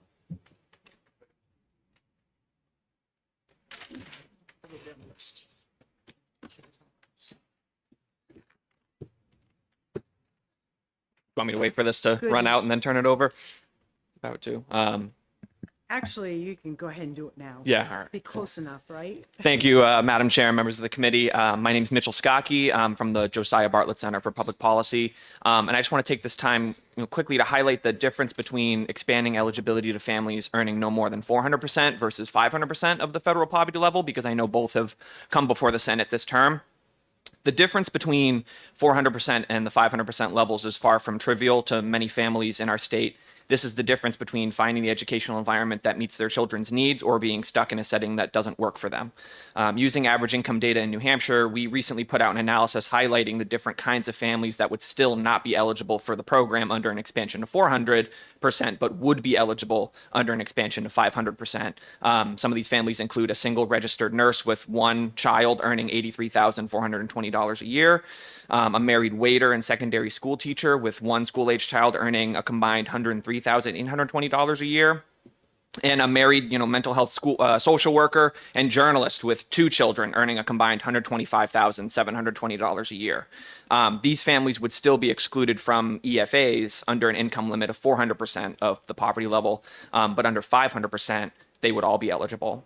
As a real life example, I wrote recently about a family of three from Claremont, a father, mother, and their son. Both parents work full-time jobs. The father works an additional part-time job, and they have a combined household income of $105,000.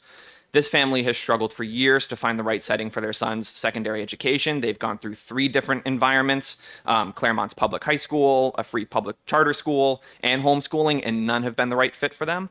Just this past year, they discovered a micro school in Newport called Micah Studios. They were impressed by the learning model, and they thought that finally this would be the perfect place for their son. But knowing that they couldn't pay any tuition out of pocket, they couldn't afford it, they turned to the EFA program, but were told they made too much. Their $105,000 puts them over the current EFA income cap for a family of 3, which is $90,370.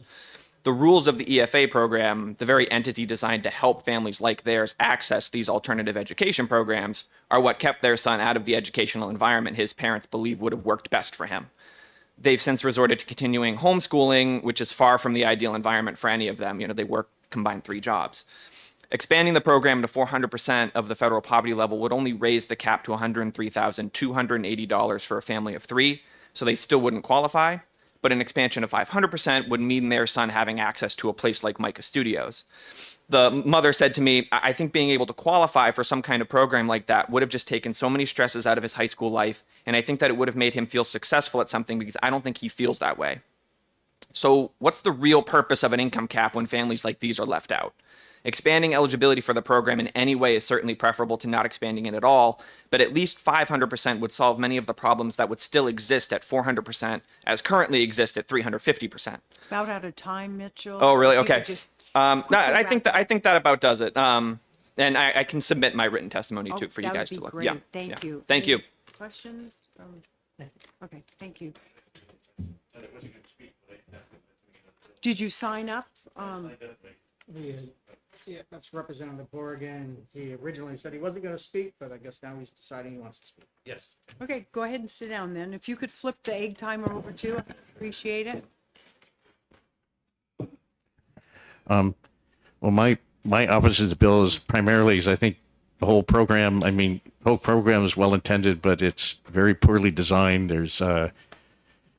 There's really no guardrails on it. There's minimal control. We turned over the control of a large entitlement program to an out-of-state organization based in New York City, even though it has New Hampshire in the name, and they do have a satellite office out on Loudon Road.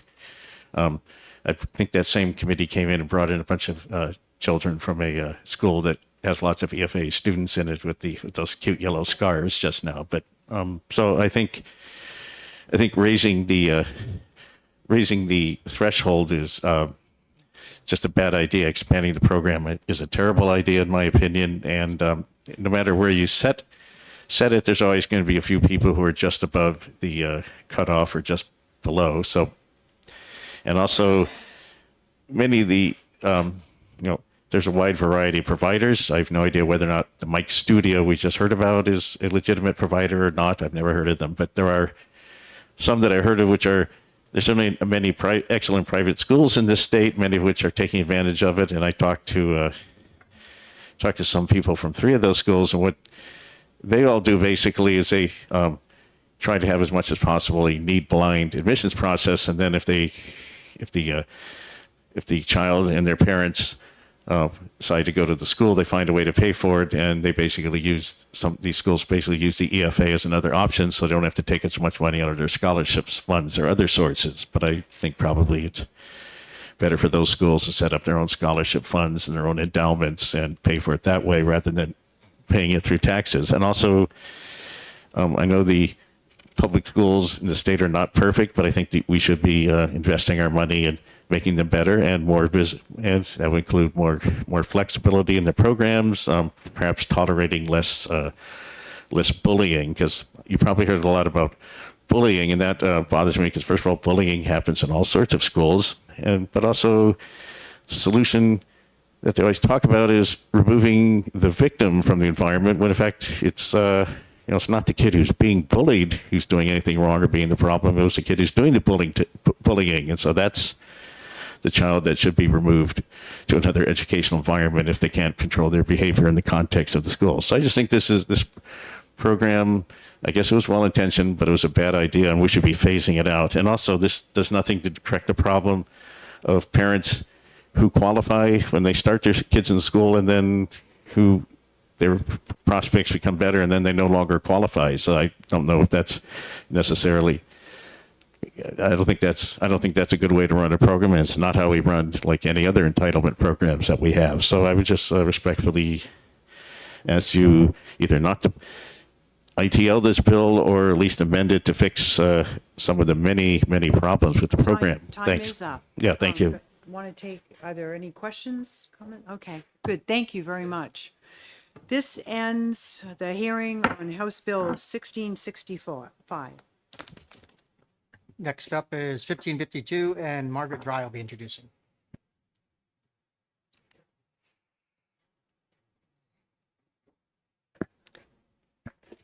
Good morning, Madam Chairman.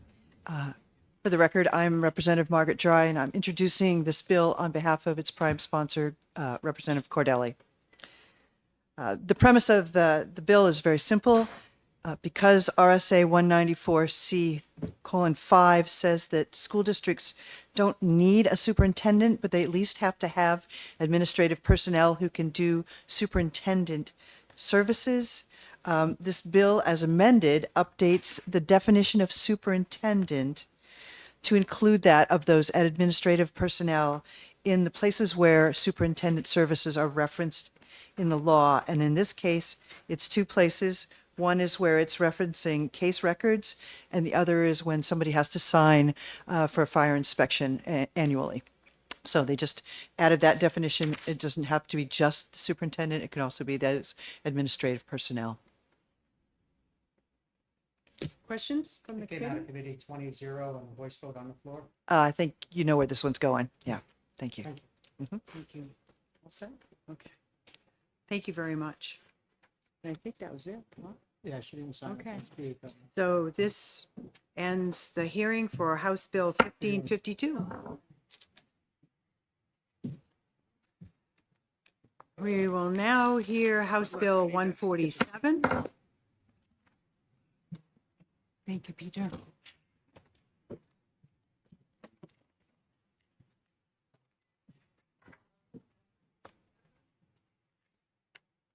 That's what I have Representative to. Gilbert. To speak. No gavel in 147.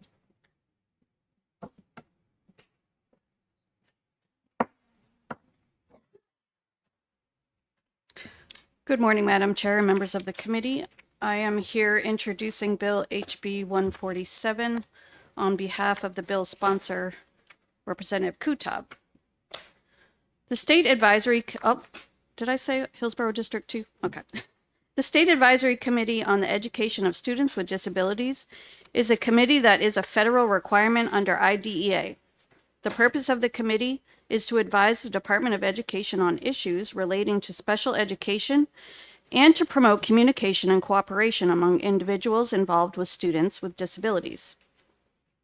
The committee has grown quite a bit bigger than what is mandated by the federal government, and each time you add someone, you have to find more parents or individuals with disabilities because they must make up the majority of the committee.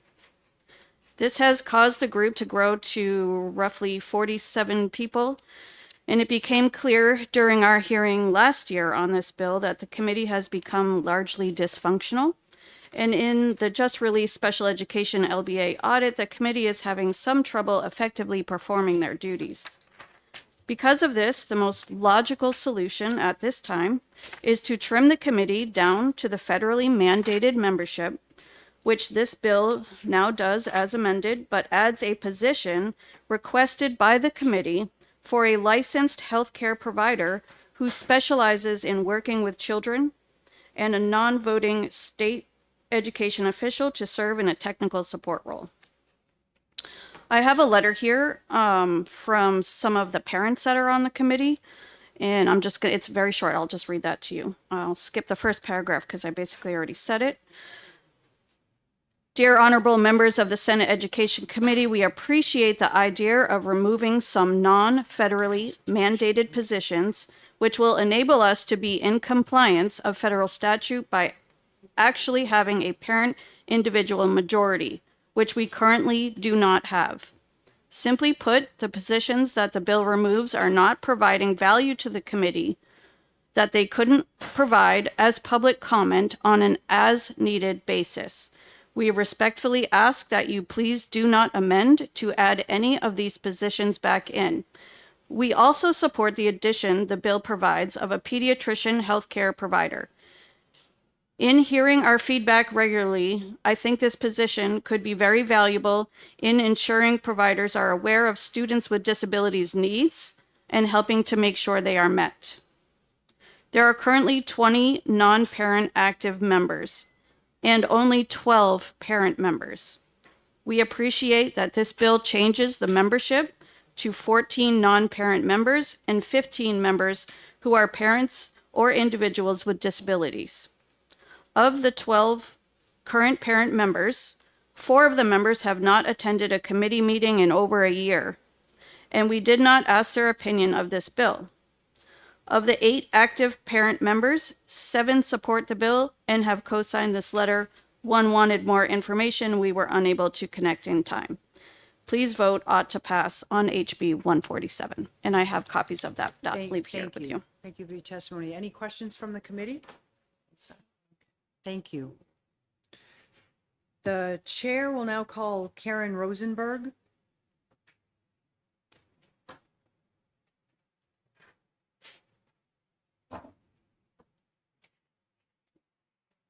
Good morning. Good morning. Nice to see you all. I'm Karen. Would you be willing to flip the egg timer for us? Sorry. Thank you. I'm Karen Rosenberg. I am the policy director at the Disability Rights Center, one of the organizations that has been a member of the State Advisory Committee since its inception, and which would be removed as a result of this bill's passage. This one thing to keep in mind here is that the role of this committee is to advise the Department of Education on the unmet needs of children with disabilities on a statewide basis, and to also advise the commissioner and comment on public rules and policies that impact students with disabilities. So while it is true that our committee has had difficulty securing enough parent and people with disabilities participants on this committee, removing the Disability Rights Center, the Parent Information Center, the two statewide organizations who have the most knowledge and expertise, not just regarding the law, but also regarding what the unmet needs are of students of every age throughout the state with every kind of disability, doesn't seem like good policy to us. I think that this committee, I've been on it for quite some time. The pandemic was extremely challenging for this committee. We were unable to meet quorum requirements. We had a difficult time recruiting parents. The committee has also been instructed that by the audit that we went through, that they don't have the authority to publish bylaws or to nominate members. If you're thinking about amending this statute to make it more feasible to bring more parents into the committee, one thing that could be done would be to allow this committee, amend the law to allow the committee to have bylaws and to be able to nominate members. And that way we might be able to recruit some more parent members, because those folks are important. This bill would also cut the number of student participants to 1. Why we would want to limit student participants to 1 is beyond me, because students who are enrolled in special education are the ones who are actually benefiting and experiencing challenges every day. So for all these reasons, I would encourage the committee to recommend that this bill be ITL'd, and I'm happy to answer any questions that you might have. Question? Thank you, and thank you for taking my question. I am confused why you would be removed from this committee, given your testimony and what your organization does. And it adds in 14 individuals with disabilities, but this comes down to education of students with disabilities. So if we're worried about the size of this committee, we could cut that in half and It's difficult to cut the size of this committee too much, because even under the federal minimum standards, it calls for education teachers, more than one actually. This actually doesn't quite meet federal law because it cuts it to 1 teacher. It calls for school administrators. It calls for someone involved in the education of students in foster care. It calls for someone in juvenile justice, criminal justice. There's a lot of federally required members. And there always have been, and there's always been a requirement that the committee have a 51% majority of that would be comprised of either parents of students with disabilities up to age 26 or people with disabilities.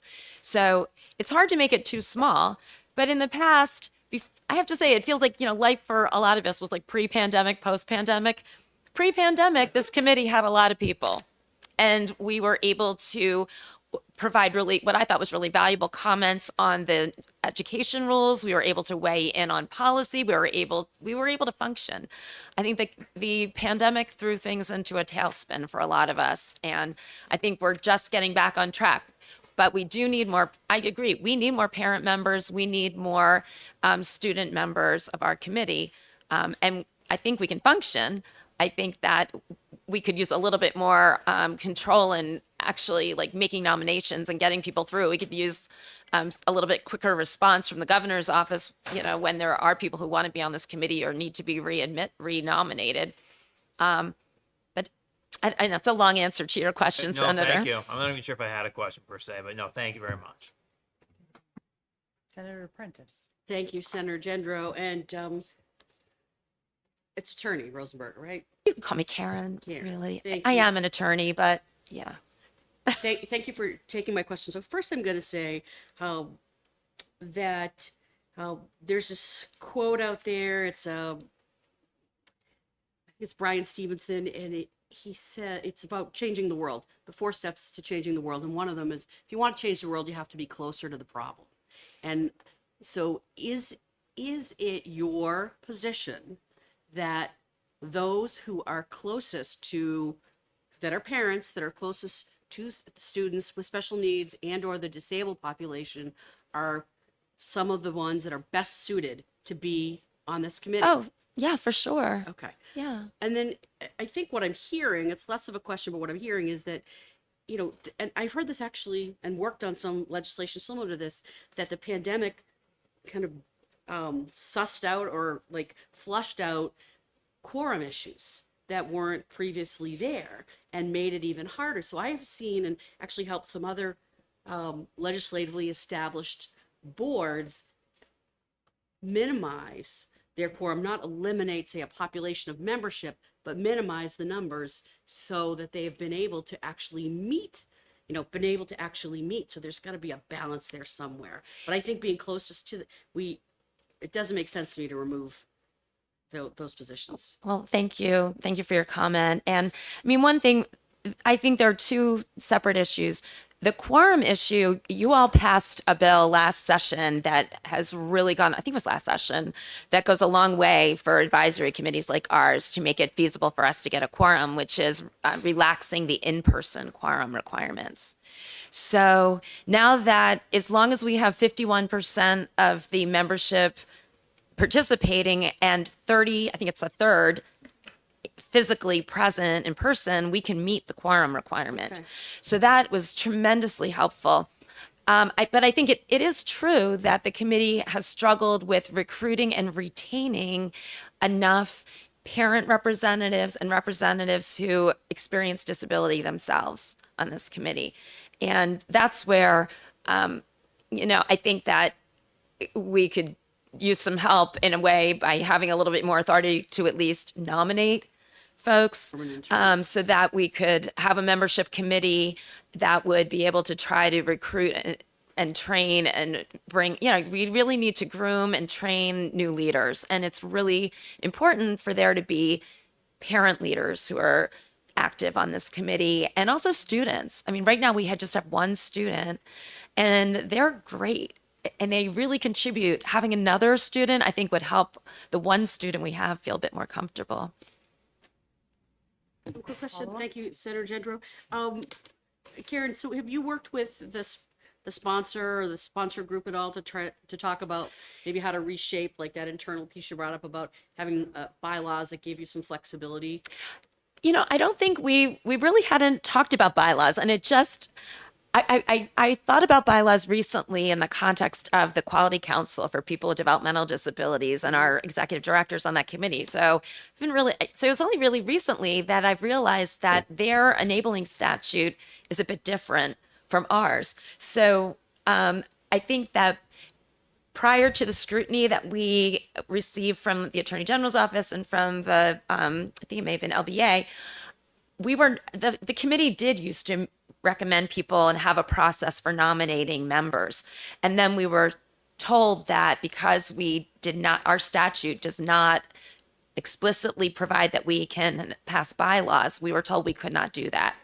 And further, because our statute says that members are appointed by the governor and there's not an express nomination process in our statute, that we can't do that. So we haven't had those discussions. And since, within the past few weeks, I've looked at the Quality Council statute and noticed that their enabling statute is different from ours and it allows them to do that.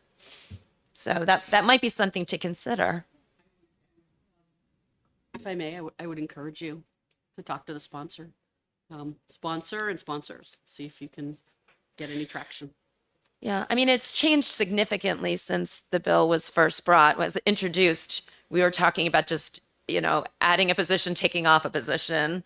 And I thought it was pretty sad to actually take off the county representative because there are a lot of students with disabilities who are served by our county correction facilities, and those students are still entitled to education, are going to be returning to their home districts, usually much more quickly than someone who's in the state prison system. So that was unfortunate, but that's where it started. And I'll take that to heart, Senator Prentice. Thank you. Thank you. Anything else? Thank you for your testimony. Thank you. The chair will now call Bonnie Dunham.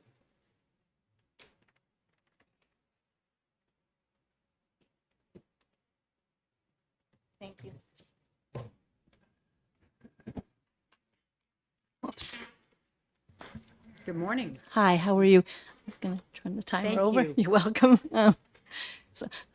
I've served on SAC for a number of years, many numbers of years, and been the chair quite a few times as well over the years. I am a parent of a young adult with disabilities, and I also work at the Parent Information Center and have for 40 years now.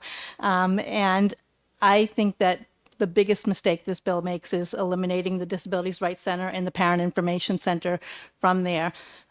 We, as Karen said, we talk to people from all over the state, all disabilities. You know, there isn't anybody on the State Advisory Committee who is a parent of a deafblind child from the North Country. There isn't anybody on there who is the parent of a child with significant emotional disturbance in the far western part of the state. But we talk to families who have kids with all different kinds of disabilities, particularly children who are from underserved families, children who are from minority categories, who have English as a second language, who are living in poverty, parents who have disabilities, who are probably not likely to ask to join the State Advisory Committee because it would seem pretty scary. But we get that input. The other piece that Karen often mentions but didn't today is that because we're supposed to talk about the unmet needs, nobody ever calls our office to say, hi, I thought you'd like to know life is going well for me. We hear when things are not going well. And so all we hear about is unmet needs, and we're able to bring that perspective to the group. I will agree that there has been some difficulty, not just because of the COVID pandemic, when the requirement to meet in person hit SAC harder than many committees, because we had parents of medically vulnerable children, people who work in schools where they were unwilling to place further risk on the children they were working with. And so when given a choice between taking a chance with harming a child or come to a SAC meeting, the child won, and therefore we didn't meet that quorum. In the past, we have had a majority of parent members. The Parent Information Center reached out to the families that we know who call us and who participate in our trainings and said the State Advisory Committee needs more parents, and we were able to get quite a few. Between 2020 and 2022, the governor did not nominate a single person. He did nominate a single person, appoint a single person. We were unable to we went over and literally begged his office to please reappoint the people. You had all the paperwork, but nothing happened. And I know there was a lot going on, so that could have been the problem. But at one point, there were 2 members of that committee who had current nominations and appointments in place. So we really had a 2-person committee. When that was happening, we were unwilling to reach out to other parents to say, would you like to join the State Advisory Committee? When really we would be wasting their time because... Bonnie, your time. Oh, sorry. That's okay. If you could just kind of wrap it up and then Oh, we'll see sure. if there are questions. So I think that definitely we do play a big role on that. We also provide information and resources. And I provided, along with my written testimony, which I emailed you really late last night, 2 charts. I really love charts. One shows the history of the State Advisory Committee membership from 1994 when it was established and we were named as members. Each time it was revised through bills that were passed and today, and then compared that to what's required by IDEA. There was, by the way, a pediatrician as a required member in 1994. That membership category was removed. I'm not sure why, but it could have been because they were unable to devote the time. And so I'm not sure if it will be difficult to find a physician who's able to do that. Thank you. Questions from the committee? Guess that's it. Thank you. Thank you, Bonnie. Appreciate it. So the chair will now call Rebecca Fredette.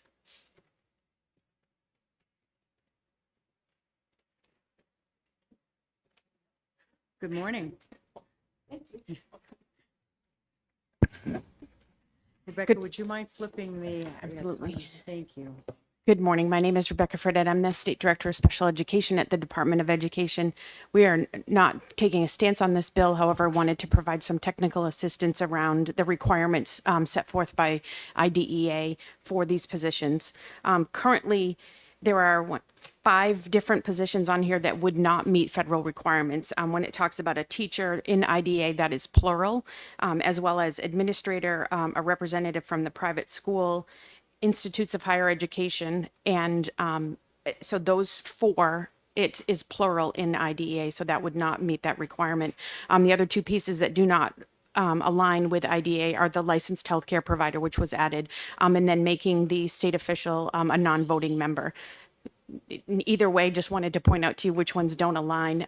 Many states have this problem because there are so many federal requirements for these positions, and it's a continual thing that states talk about. There are many states that will allow some of those non-parent members to fulfill a dual role. So for example, if I have I have a child with a disability. So as my role as the state education person, I could also fulfill the role of a parent. That's not something that we do on this committee, but it is something that other states do to try to make that something smaller. When I came on 4 years ago, we may have been meeting the obligation for parents to be more than half of the committee, but we were not meeting our obligation for all these other positions that are listed here. We did not have all of the state DHHS people that we needed. We did not have all the correctional facilities we needed. So those positions were not always fulfilled. And when we fulfilled those, that's when we began to have the issue of not having enough parents to fulfill the requirement of more than half. There was mention of the bylaws. So the bylaws came up we currently have 2 audits, one that was just completed for dispute resolution and one that's being done for special education. And the bylaws came up through that audit on special education. And it was said that those are considered ad hoc rules and that we needed to, in fact, develop rules rather than bylaws to facilitate how that committee should be run. So that is something that we are working on, is rules for that, but it was something that came up through that audit where they said we can't do the ad hoc rules. And that was everything that I wanted to just share with you. Good. Well, thank you. You're welcome. Questions from the committee? Okay, thank you. I don't have anyone else on the list that wanted to speak. Is there anything? Okay. Come on up. You are Peggy. Peggy Balboni. I'm a representative for Rye, Northampton, and Greenland, and I serve on the House Education Committee, and I also am a member of this particular committee that you've been discussing. I apologize for being late. I was upstairs in hearings. I think everyone who's come up here has probably talked a lot about the problems in the background. Could you just flip that egg timer for me? Thank you. I intend to be very brief because I think you've heard it all.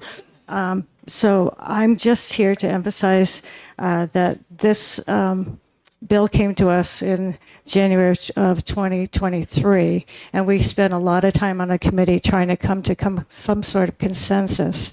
The problem appears to be is that there is no consensus among the committee members themselves about what needs to be done. Since I was appointed to the committee in September, there's a new leadership. Things are changing. And Ms. Fredette mentioned the audits, continuing audits going on. And this bill came out of our committee 1010, and it went to the House floor on January of this year, January 3rd, I believe, and bipartisan agreement to table it. It was pulled off in March, and a floor amendment was added and was taken care of very quickly. And it passed by a slight majority. So what I would ask this committee to consider is that there are audits under place. Here's one right here that has a lot of recommendations of what can be done to help the situation. And it's not just committee membership that is the issue. And it would be wonderful to have it brought back at another time where more comprehensive legislation can be put forward to address all of the problems, or at least more of the problems that are present with this committee. So with that, I would recommend that you either put in an interim study or ITL it so we can bring, something can be brought back. We know how important this committee is, and we really want it to be functional. So with that, thank you. Thank you. Questions from the committee? No, good. Thank you, Representative. And then there was another hand, that one, okay.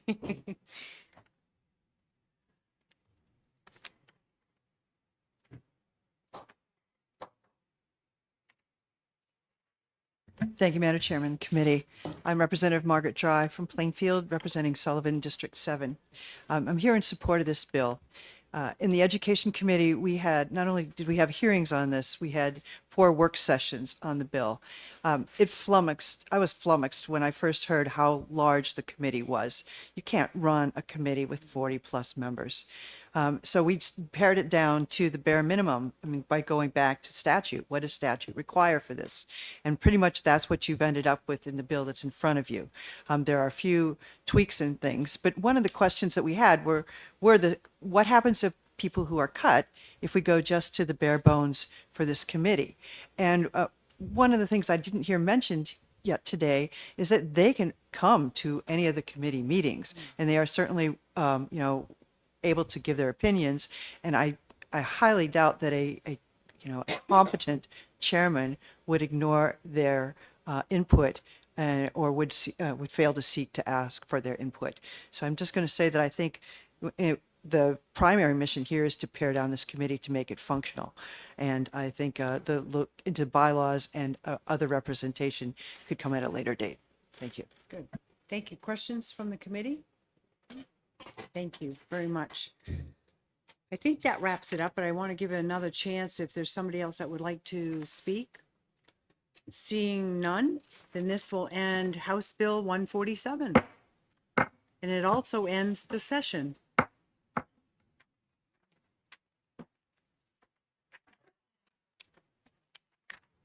Peter, who's the